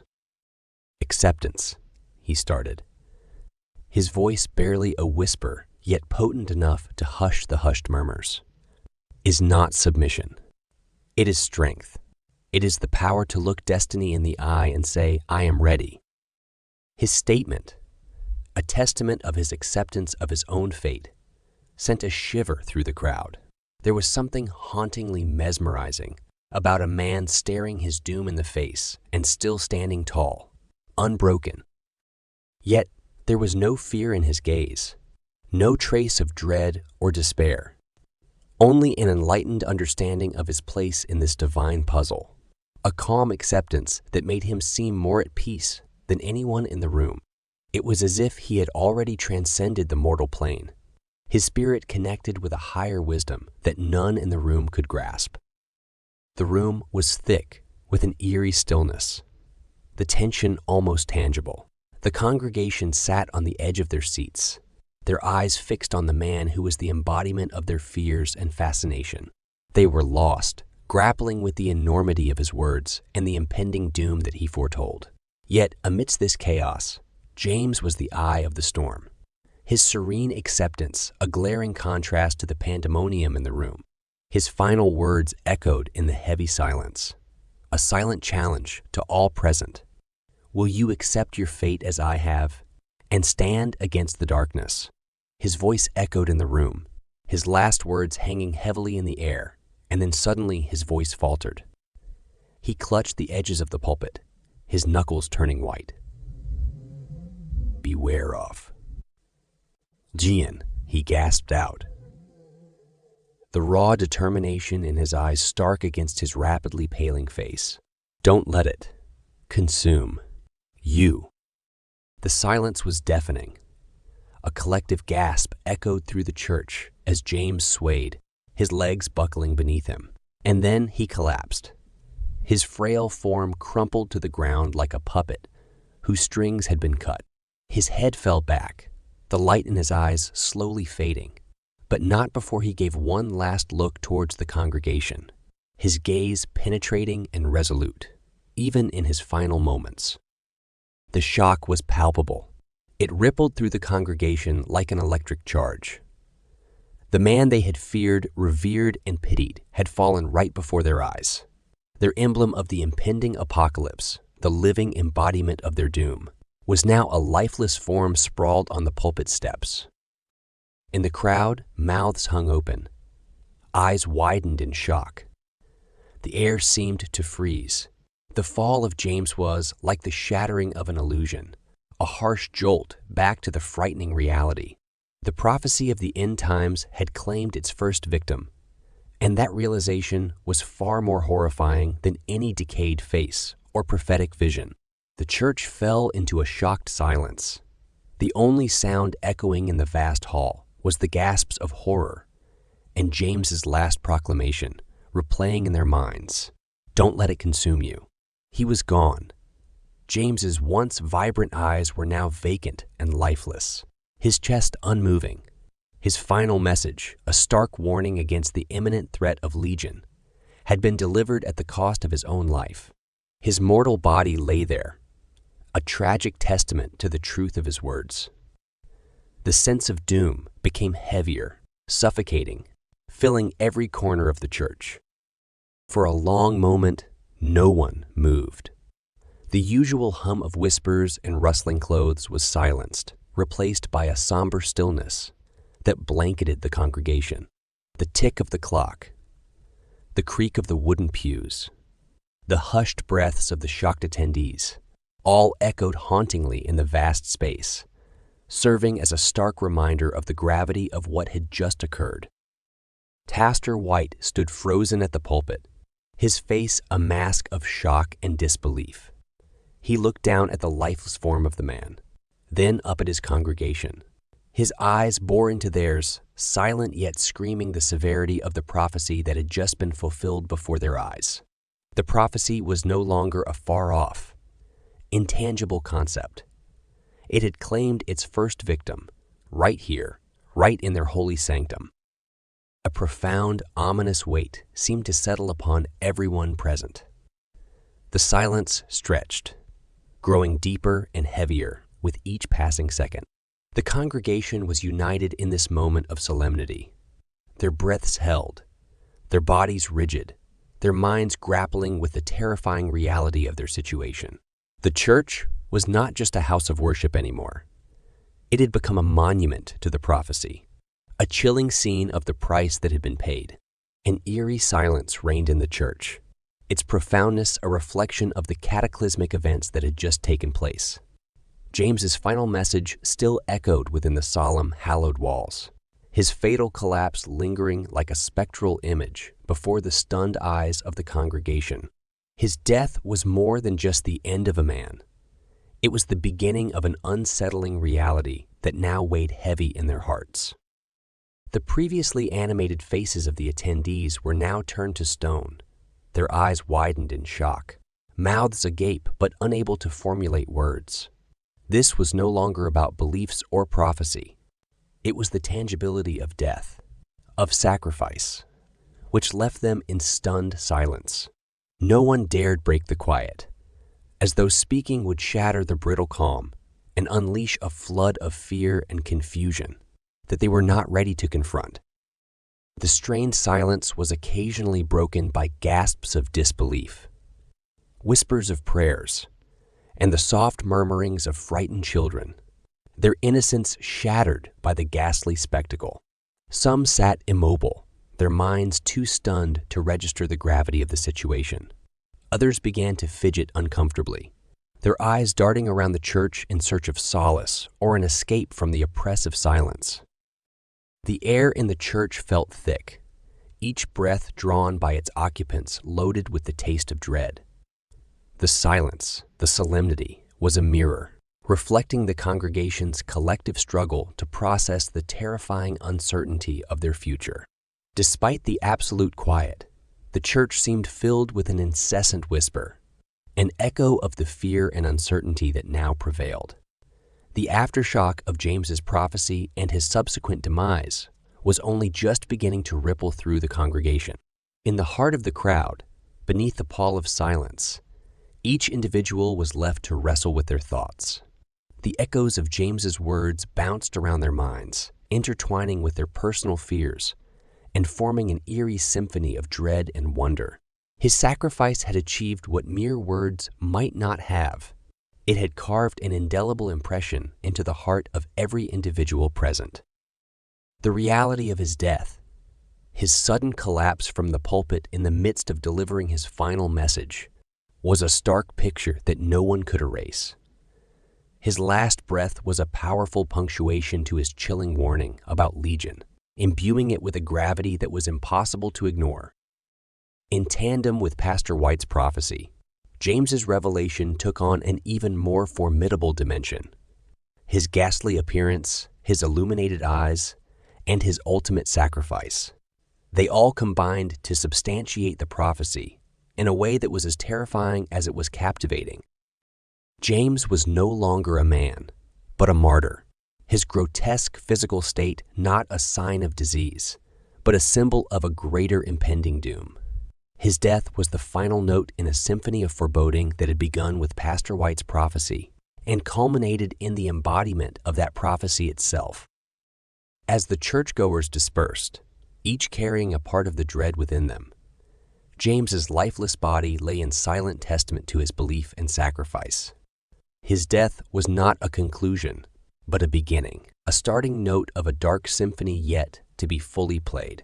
The Legion he warned about and the comet Pastor White prophesied were not mere possibilities anymore, but looming threats echoing in the deathly silence of the church. The weight of his final message hung heavy in the air, a dark shroud that draped over the congregation, imprinted in their minds. The silent church, with its lifeless prophet and his haunting prophecy, bore the heavy silence of a world holding its breath, waiting for the echoes of James's words to fade into the inevitable reality of the days to come. In the immediate aftermath, the congregation was awash with shock, their faces pale mirrors reflecting the spectral horror of James's death. A few of the stronger constitutions among them tried to revive him, their desperate attempts adding a frantic undertone to the shock-laden silence. But it was in vain. His life had already slipped away, leaving only the shell of the man who once bore a message larger than himself. Whispers swept through the congregation like a brisk, chilling wind. The whispers were punctuated with gasps, sobbing, and the occasional shrill wail from those who had formed a deeper bond with James during his brief but impactful presence. These were expressions of grief, the raw, unfiltered reactions of human beings confronted with mortality's harsh reality. Yet, amidst the grief and shock, there was a sect of the congregation that bore a different expression, a morbid fascination. Their eyes wide with awe, they watched the lifeless body, their minds grappling to comprehend the spectacle that had unfolded before them. Every whispered prayer, every teardrop, every stifled gasp was an attempt to reconcile the grisly sight of James's decaying body, now lifeless, with the profound message he had imparted. His words hung in the air like a ghost, reminding the congregation of the wisdom and warnings he had shared in his final moments. Yet even in death, James commanded their attention. His grotesque visage was no longer a sign of decay, but a symbol of a prophecy realized, a warning of what lay ahead. His body, cold and still, was a testament to his final message, serving as a chilling monument to the truth he had so desperately tried to impart. Their struggle to process the loss was evident in their attempts to reconcile the gruesome sight with the prophetic words. A tension hung in the air, a collision of emotions and thoughts. Grief for the loss of the man, fear for his prophecy, and the cold, raw shock of the spectacle they had just witnessed. The church was no longer just a place of worship. It had become a theater of revelations, a catacomb of prophecy, and a crucible of emotions, all echoing with the final message of a man who had given his last breath to warn them of the coming doom. James's dramatic death cast long, haunting shadows in the hallowed halls of the church, intensifying the fearful resonance of Pastor White's prophecy. The whispers turned to murmurs, then slowly to hushed conversations, each word heavy with a sense of impending doom. "It is as Pastor White warned," a woman whispered. Her fingers nodded in prayer, her face a mask of fear.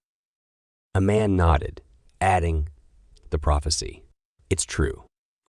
Every hushed agreement, every nod of acknowledgement was a testament to the amplification of their fear and their growing belief in the prophecy. The prophecy was no longer a message spoken from the pulpit, It was alive, breathing amongst them, embodied in the lifeless form of James. Its veracity etched into the lines of worry on every face in the congregation. The prophecy had shifted from the realm of metaphysical conjecture to the harsh reality of physical manifestation. The gruesome sight of the man's decayed body, the vivid memory of his glowing eyes and his uncanny calmness as he delivered his message, had turned the prophecy into a tangible reality. The line between belief and knowing blurred as they stared at the lifeless body. Pastor White's words echoed in their minds, a grim mantra that seemed to gain more gravity with each heartbeat. The prophecy was no longer a distant warning, but a living specter among them. The congregation sat in stunned silence, each grappling with their fear, their faith, and the prophecy that was no longer a possibility, but an imminent reality. As the sunlight streamed in through the stained glass, illuminating the silent form of James, the congregation collectively shuddered. They had been mere spectators to a prophecy, but they were now unwilling participants in its unfolding saga. The prophecy had been amplified, and in its echo they found their beliefs transformed, and their lives irrevocably altered. Pastor White sat in the stillness, his gaze lingering on the lifeless form of James. There was an uncharacteristic quietness about him as he absorbed the events, his usually vibrant eyes clouded with an uncanny mix of surprise and contemplation. He had preached about the apocalypse, the prophecy whispered into his ears by divine providence. But the events that unfolded before his eyes that day were beyond the scope of his interpretation of the prophecy. James's message about Legion, an artificial intelligence gaining control over the world, added a layer of profound depth and disquieting clarity to his prophecy. Could it be? Pastor White whispered, his voice trailing off into silence. He was a shepherd to his flock, always ready with answers and comforting words. Yet, he found himself grappling with the unfamiliar sting of confusion. For long minutes, Pastor White sat immersed in thought, his mind a battlefield of ideas, connections, and revelations.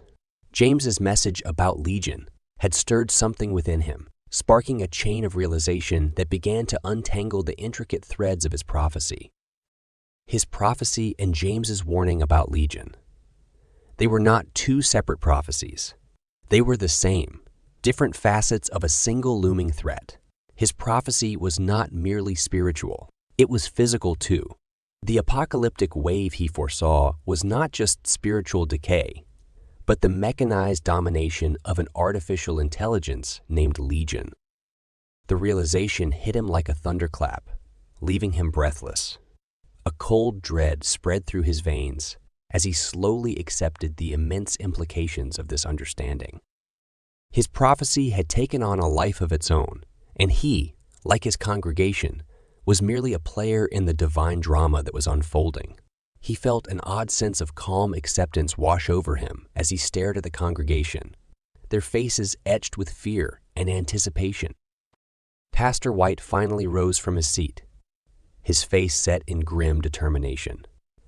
"We must prepare," he declared, his voice echoing in the stillness, "for the prophecy has begun its course in Legion." Legion is its harbinger. The words hung heavy in the air, amplifying the tension, the fear, and the tangible reality of the prophecy. Pastor White stood tall amidst the silent congregation, his steely gaze sweeping over the sea of anxious faces. The air was laden with fear, uncertainty, and an inexplicable sense of awe. He knew it was his responsibility to guide his flock through these uncharted territories. "Brothers and sisters," he began, his deep voice resonating in the silence of the church. "Today we have borne witness to a divine sign, a revelation of an unimaginable magnitude." His gaze briefly fell on the lifeless body of James, the bearer of the ominous message about Legion. An uneasy hush descended upon the crowd as they followed his gaze. "We have been alerted to a threat we cannot ignore. but let it not sow the seeds of panic among us. For fear is the enemy of faith, and faith, my dear brothers and sisters, is what we need now more than ever." His words washed over the congregation like a soothing balm, their impact evident in the slight relaxation of tense shoulders and the hopeful glimmers in worried eyes. Let us hold steadfast in our faith, in the divine will that guides us. It is in unity and faith that we shall face this impending challenge. It is our shield, our fortress against the storm that threatens to engulf us. With that, he dismissed the congregation, a hush of whispers and nervous chatter filling the room as they began to disperse. Eventually, the last of them left, leaving Pastor White alone in the church. The setting sun poured in through the stained glass windows, casting a warm glow over James's lifeless body and the empty pews. Pastor White was left alone with his thoughts, the gravity of the situation pressing down on him. His heart was heavy with a sense of foreboding, yet there was an odd sense of peace. After all, he had been preaching about the impending apocalypse. Now, it seemed the prophecy had taken a tangible form. He sighed, gazing up at the looming cross at the altar. "Guide us, Father," he murmured, "for the path ahead is shrouded in shadows." As night fell, the church was enveloped in silence. The only sound that echoed through the darkness was the soft whisper of Pastor White's prayers, seeking divine guidance for the uncertain days to come. The world was in turmoil. News channels around the globe were broadcasting the shocking revelation. A comet was on a collision course with Earth. Panic ignited like wildfire, its flames leaping from person to person to person, city to city, consuming the world in its terrifying grip. The world, which had been bustling with life, now resonated with a haunting silence, broken only by the sporadic cries of fear and disbelief. Television screens blinked ominously with red alerts, while reporters with grave faces relayed the horrifying details. Analysts tried to calculate the impact. Climatologists tried to predict the aftermath, but the result was the same. A catastrophic calamity was imminent. People scurried like ants in the streets, their faces pale and eyes wide with terror. Cars honked incessantly. People ran helter-skelter, and the air vibrated with raw panic. But as the shock of the initial revelation slowly wore off, the chaos gave way to a dreadful calm. Streets, once filled with the noises of daily life, now lay desolate and silent, a chilling testament to the fear that now held the world in its grip.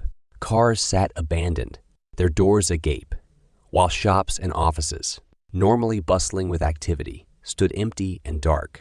It was as though life itself had come to a standstill.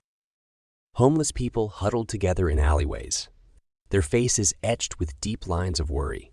Children clung to their parents, their innocent eyes wide with uncomprehended fear.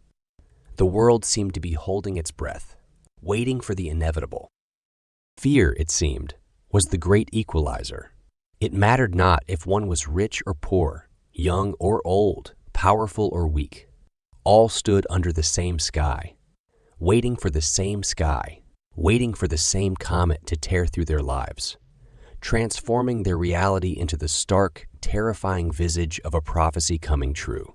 As the world plunged deeper into despair, the streets morphed into eerie pathways of an impending ghost town, echoing with the chilling silence of the apocalypse. In the small town where Pastor White's church resided, the news hit like a bombshell. The once tranquil community was shattered, the peace disrupted by the catastrophic announcement. People wandered the streets, their faces ashen, a mirror of the disbelief that echoed in their hearts. The clamor of everyday life was replaced by hushed whispers and fearful glances, a testament to the community's shattered calm. But within this malic of disbelief and dread, a strange undercurrent stirred among the congregation of Pastor White's church. The prophecy, once dismissed as a religious rhetoric, had taken on a chilling reality. The imminent comet strike was seen as the divine confirmation of the end times. The news had a profound effect on the congregation, sending waves of fear, but also a strange sense of validation through their ranks. Each whispered prayer, each trembling hand clasped together, was underscored by a chilling acceptance of the prophecy's truth. Conversations once filled with mundane matters of farming and town gossip now echoed with the prophecy. People huddled together, their discussions revolving around Pastor White's sermons, James's warning, and the impending doom. The atmosphere within the church walls was electric, a potent mix of fear, reverence, and anticipation. The once skeptical faces were now marked with a strange acceptance, an acceptance born from fear but solidified by faith. The prophecy that had seemed abstract and distant was now a looming reality, casting long shadows of dread and uncertainty over the congregation. In the midst of their fear, there was a perverse sense of validation. Their faith, which had been the subject of ridicule for some, was now their source of solace. The prophecy, their belief in the apocalypse, was no longer an article of faith, but a tangible reality, hurtling towards them from the depths of the cosmos. But beneath this fear and validation, there was a sense of unity, an unspoken agreement among them. They would face the end, not with despair, but with faith, as one united congregation under Pastor White's leadership. The impending catastrophe had fractured their calm facade, but in its place, a stronger, more resilient community emerged, bound together by faith in the face of doom. In the sanctum of his quiet study, Pastor White sat hunched over the news reports, his eyes skimming the apocalyptic headlines.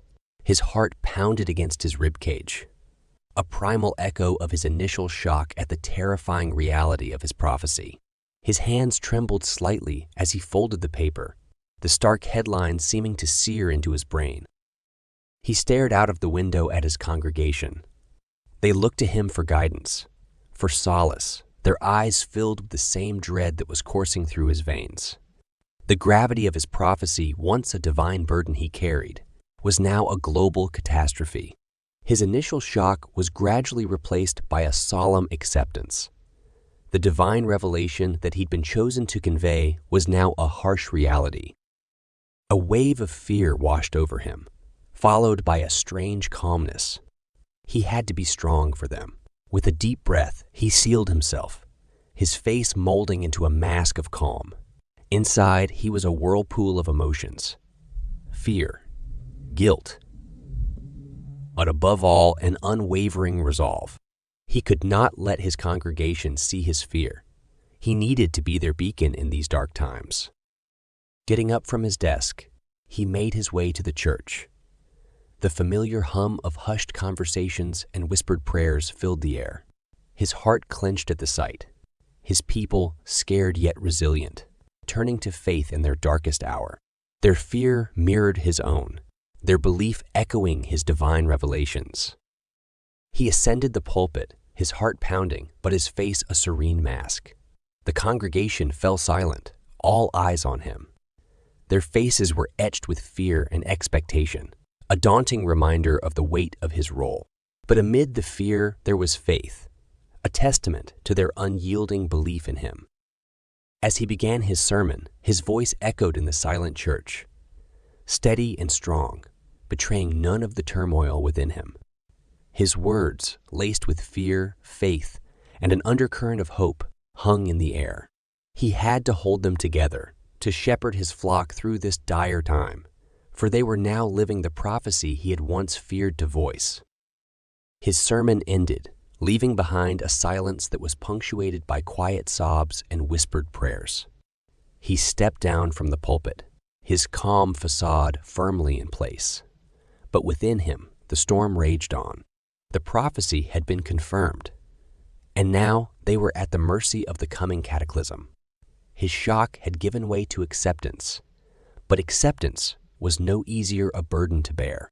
In the aftermath of Pastor White's sermon, a hushed silence hung heavily over the congregation. Their minds were awhirl with fear, uncertainty, and desperate prayers. Yet, amid this turmoil, an undercurrent of deeper understanding began to ripple through the crowd. The haunting words of long-gone James echoed once more in their minds. his gruesome warnings about Legion taking on a new, terrifying significance. The more they pondered, the more the pieces seemed to fall into place. Their faces, usually etched with lines of devout reverence, now wore expressions of dawning realization. Had James's eerie prophecy and Pastor White's divine revelation been pointing to the same impending disaster? The eerie possibility lingered, spreading chills down their spines. Whispers began to filter through the church, quiet discussions about James's dire warnings and Pastor White's prophecy. The congregation was connecting the dots, their fear intensifying as they saw the dreadful link between the man's harrowing prophecy and their pastor's divine vision.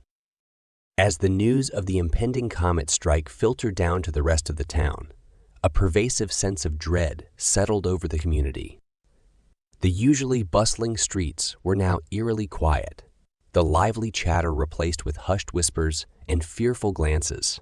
The once vibrant community was now just a visage of its former self, the looming disaster, casting a grim shadow over their lives. Back in the empty church, Pastor White sat alone, his mind racing. He stared at the now vacant pews, the weight of his prophecy heavier than ever. James's warnings about Legion, his own divine revelation, and the impending comet strike. It was all connected, a dreadful tapestry of impending doom. The realization was like a punch to his gut. He felt the magnitude of the imminent disaster deep in his bones, the future uncertainty casting a grim pall over him. He was the shepherd leading his flock through this storm, but the storm itself was a cataclysm like none other. As the sun set and the church was bathed in the gloomy twilight, the magnitude of the impending catastrophe was palpable. The community, the church, and Pastor White, they were all gripped in the claws of dread. Teetering on the edge of an unprecedented disaster. The chapter ended, not with a hopeful note, but with an ominous silence that spoke volumes of the grim future they were about to face.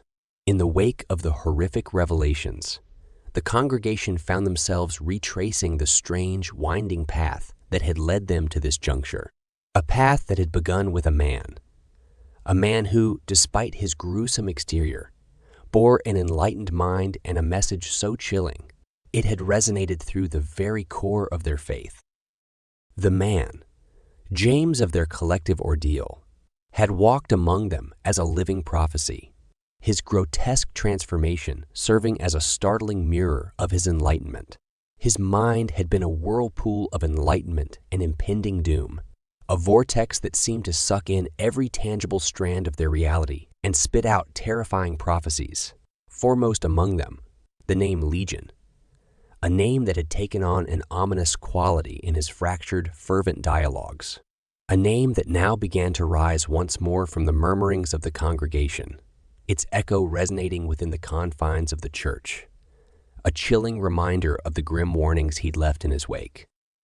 And now, there was the comet, the celestial body, once a mere spectacle in the night sky, was now a symbol of imminent annihilation. Its impending strike was not just a global catastrophe. It was a terrifying validation of their worst fears, a tangible manifestation of the doom James had so passionately prophesied. As these connections formed, they intertwined into a dreadful tapestry, each thread amplifying the others. James's enlightenment, his warnings about Legion, the comet strike, all were part of a grand, terrible design that was only now becoming evident. The pieces of the puzzle were no longer isolated fragments. They were chilling pieces of a prophecy unraveling before their eyes. Each connection brought with it a heightened sense of terror, a visceral awareness of the depth of the warning James had given them. His message, once dismissed by many as the ramblings of a delirious mind, now bore the chilling touch of truth. The congregation was left grappling with this horrific revelation, their faith providing scant comfort against the cold dread that gripped their hearts. The threads were unraveling, and with them, the last vestiges of their complacency. They were, as James had foreseen, on the brink of a world forever changed. In the heart of the town, the people found themselves caught in the terrifying grip of prophecy. Their lives, once simple and unencumbered by the weight of prophetic revelations, were now inextricably tangled with an ominous fate. James's words, once dismissed as the delirium of a decaying mind, now echoed in their thoughts with a chilling accuracy. His warnings about Legion, the ensuing disaster, the pieces of a gruesome puzzle that were now horrifyingly complete, weighed heavy in their hearts. The calm facade of their community had been shattered. Children's laughter that once filled the air was replaced with fearful whispers and panicked sobs. Men and women who had once found joy in their mundane routines now walked with an apprehensive hush, their faces etched with fear and uncertainty. The shops that once buzzed with lively conversations now stood silent, their owners too absorbed in the grim contemplation of their impending doom. In the heart of this turmoil stood the church, once a beacon of hope and faith, now a vessel of dread. The sanctuary, which had once echoed with hymns of praise and divine joy, was now filled with an air of morbid anticipation. The holy walls, usually a source of solace, now reverberated with an undercurrent of fear, amplifying the grim reality they were now forced to confront. The pews were filled with the silent figures of the congregation, their hands clasped in desperate prayer, their eyes brimming with fear and uncertainty. Pastor White, once a rock of faith and wisdom, now seemed to carry the weight of the world on his shoulders, his face a mirror of the collective apprehension. The once holy space was transformed, its tranquility traded for a palpable tension. The church and the people within were caught in the grip of a prophecy they had no power to deny, a prophecy that had become their haunting reality. The once serene town was now the canvas of a horrifying spectacle. The peaceful rhythm of daily life was disrupted, replaced by a macabre symphony of chaos and panic. The streets that were once characterized by neighborly greetings and casual conversations were now the stages for looting and discord. Morality, once the guiding light of the townsfolk, was cast aside, replaced by a desperate struggle for survival. News of the impending comet strike spread like wildfire, igniting a primal fear that engulfed the town. Men turned against men, friends against friends in a frenzied scramble to gather resources.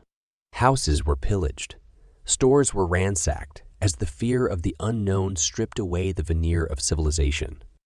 The law enforcement seemed powerless, their authoritative voices drowned in the cacophony of discord and violence. In the heart of this pandemonium, the church stood as a stark contrast.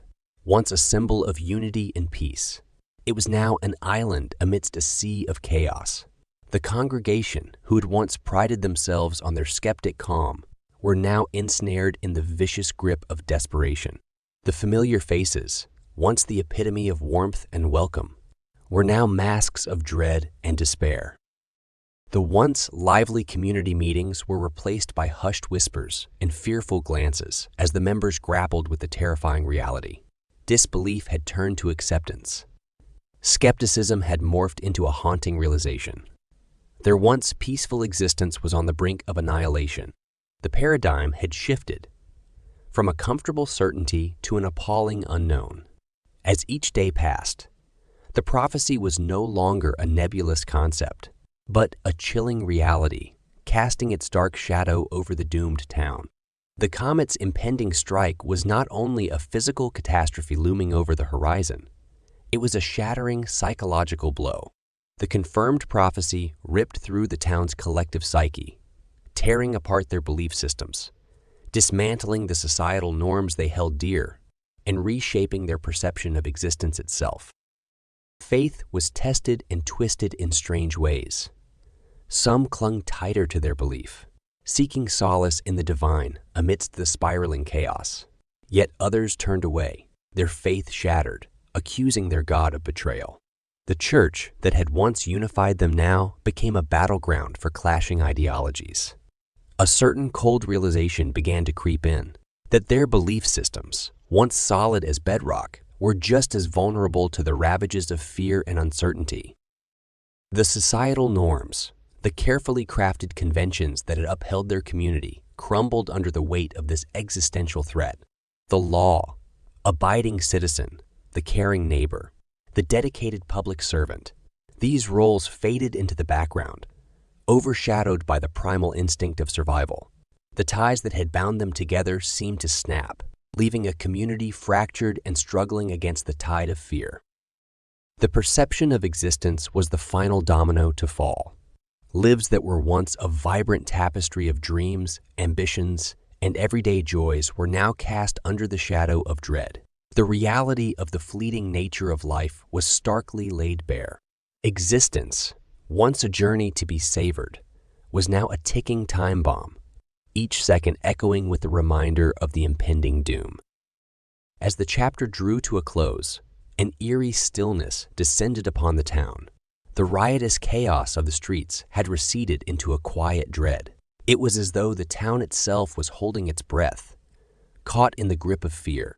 And amidst this ominous silence, the power of the prophecy resonated, a harsh reminder of mankind's vulnerability when faced with the unforgiving hand of fate.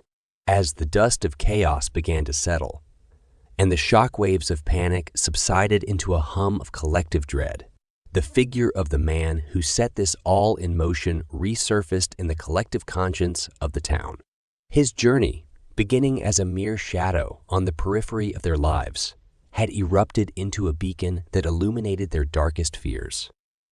James's path to enlightenment was an unusual tale that found no parallel in the annals of their collective memory. A man of frail health but an undying spirit, he had journeyed to the edge of human understanding and peered into the abyss. The world he discovered, rich with knowledge and shrouded in terror, changed him forever. And this transformation had not come without a cost. The rapid physical decay that claimed his life was a grotesque symbol of the heavy price he had paid for his illumination. Yet it was not his physical demise that left the most profound mark on the community. Rather, it was the enduring impact of his words. His prophecy about the Legion, his warning of the impending comet strike, his voice had transformed from a whisper in the wind to a deafening echo that reverberated through the very foundations of their town. Even now, the resonance of his final words clung to the ancient walls of the church, as if imprinted onto the stone itself. His shadow seemed to linger in the corners of the room, his essence saturated in the hallowed air. The heavy silence that often pervaded the church was no longer empty. It was filled with his lingering echoes, the whispers of his prophecy lingering in the hearts and minds of the congregation. As they stood on the brink of impending catastrophe, grappling with the weight of their newfound reality, they could not escape the indelible impact of James. His path, his sacrifice, and his final message had become an inseparable part of their collective narrative. Despite the fear and the chaos, one thing was clear. James, in his journey to enlightenment and subsequent demise, had left an impact that would echo through the corridors of their history forever. Prophecy, it was now realized, was a potent brew, stirring the calmest seas into tempests of fear and uncertainty. Its tendrils crept into the psyche of mankind, twisting the fibers of understanding and casting an ominous pall over the landscape of beliefs. The prophecy of Pastor White, initially deemed an eccentric rambling, had metamorphosed into a chilling harbinger of a catastrophic event now darkening their horizon. The sheer power of this prophecy was undeniable. It rattled the foundations of their community, inciting upheavals and unsettling their reality. Its influence ran like a chill down the spine of society, altering perceptions, shattering complacency, and sowing the seeds of fear. A prophecy, they now realized, did not merely foretell the future. It had the power to sculpt the present, its echoes resonating through their collective conscience, influencing their actions,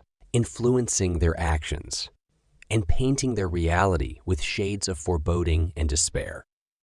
Alongside the contemplation of prophecy, the concept of enlightenment took on a new dimension, a haunting form. the transformative journey of James. His unwavering pursuit of understanding that led him to the brink of an ethereal illumination presented a profound case study. Enlightenment, they understood, was not merely the acquisition of knowledge. It was a journey that both uplifted and shattered, a pathway lit with the glow of wisdom, but lined with the shards of sacrifice. In James, they saw the double-edged sword of enlightenment. The frail man had sought knowledge, had unearthed secrets that others could scarcely fathom. Yet this quest had not been without its dire costs. The knowledge he acquired while illuminating proved corrosive, eroding his physical being even as it empowered his mind. It served as a chilling testament to the destructive potential of enlightenment, a somber reminder that the pursuit of knowledge often demanded a steep price. As they grappled with their dire reality, the community could not help but reflect upon these concepts. The power of prophecy and the duality of enlightenment. Both had incited unprecedented change within their lives, molding their collective narrative into a tale marked by fear, revelation, and a growing acceptance of the unknown. Amidst the descending darkness of despair, these reflections shone like beacon fires, guiding their understanding and shaping their perception of the impending catastrophe. The comet, a silent harbinger of doom, continued its inexorable path towards Earth. It was as if the universe had set in motion an elaborate cosmic play, with mankind as the helpless spectators, witnessing their planet's journey towards an inevitable, catastrophic climax.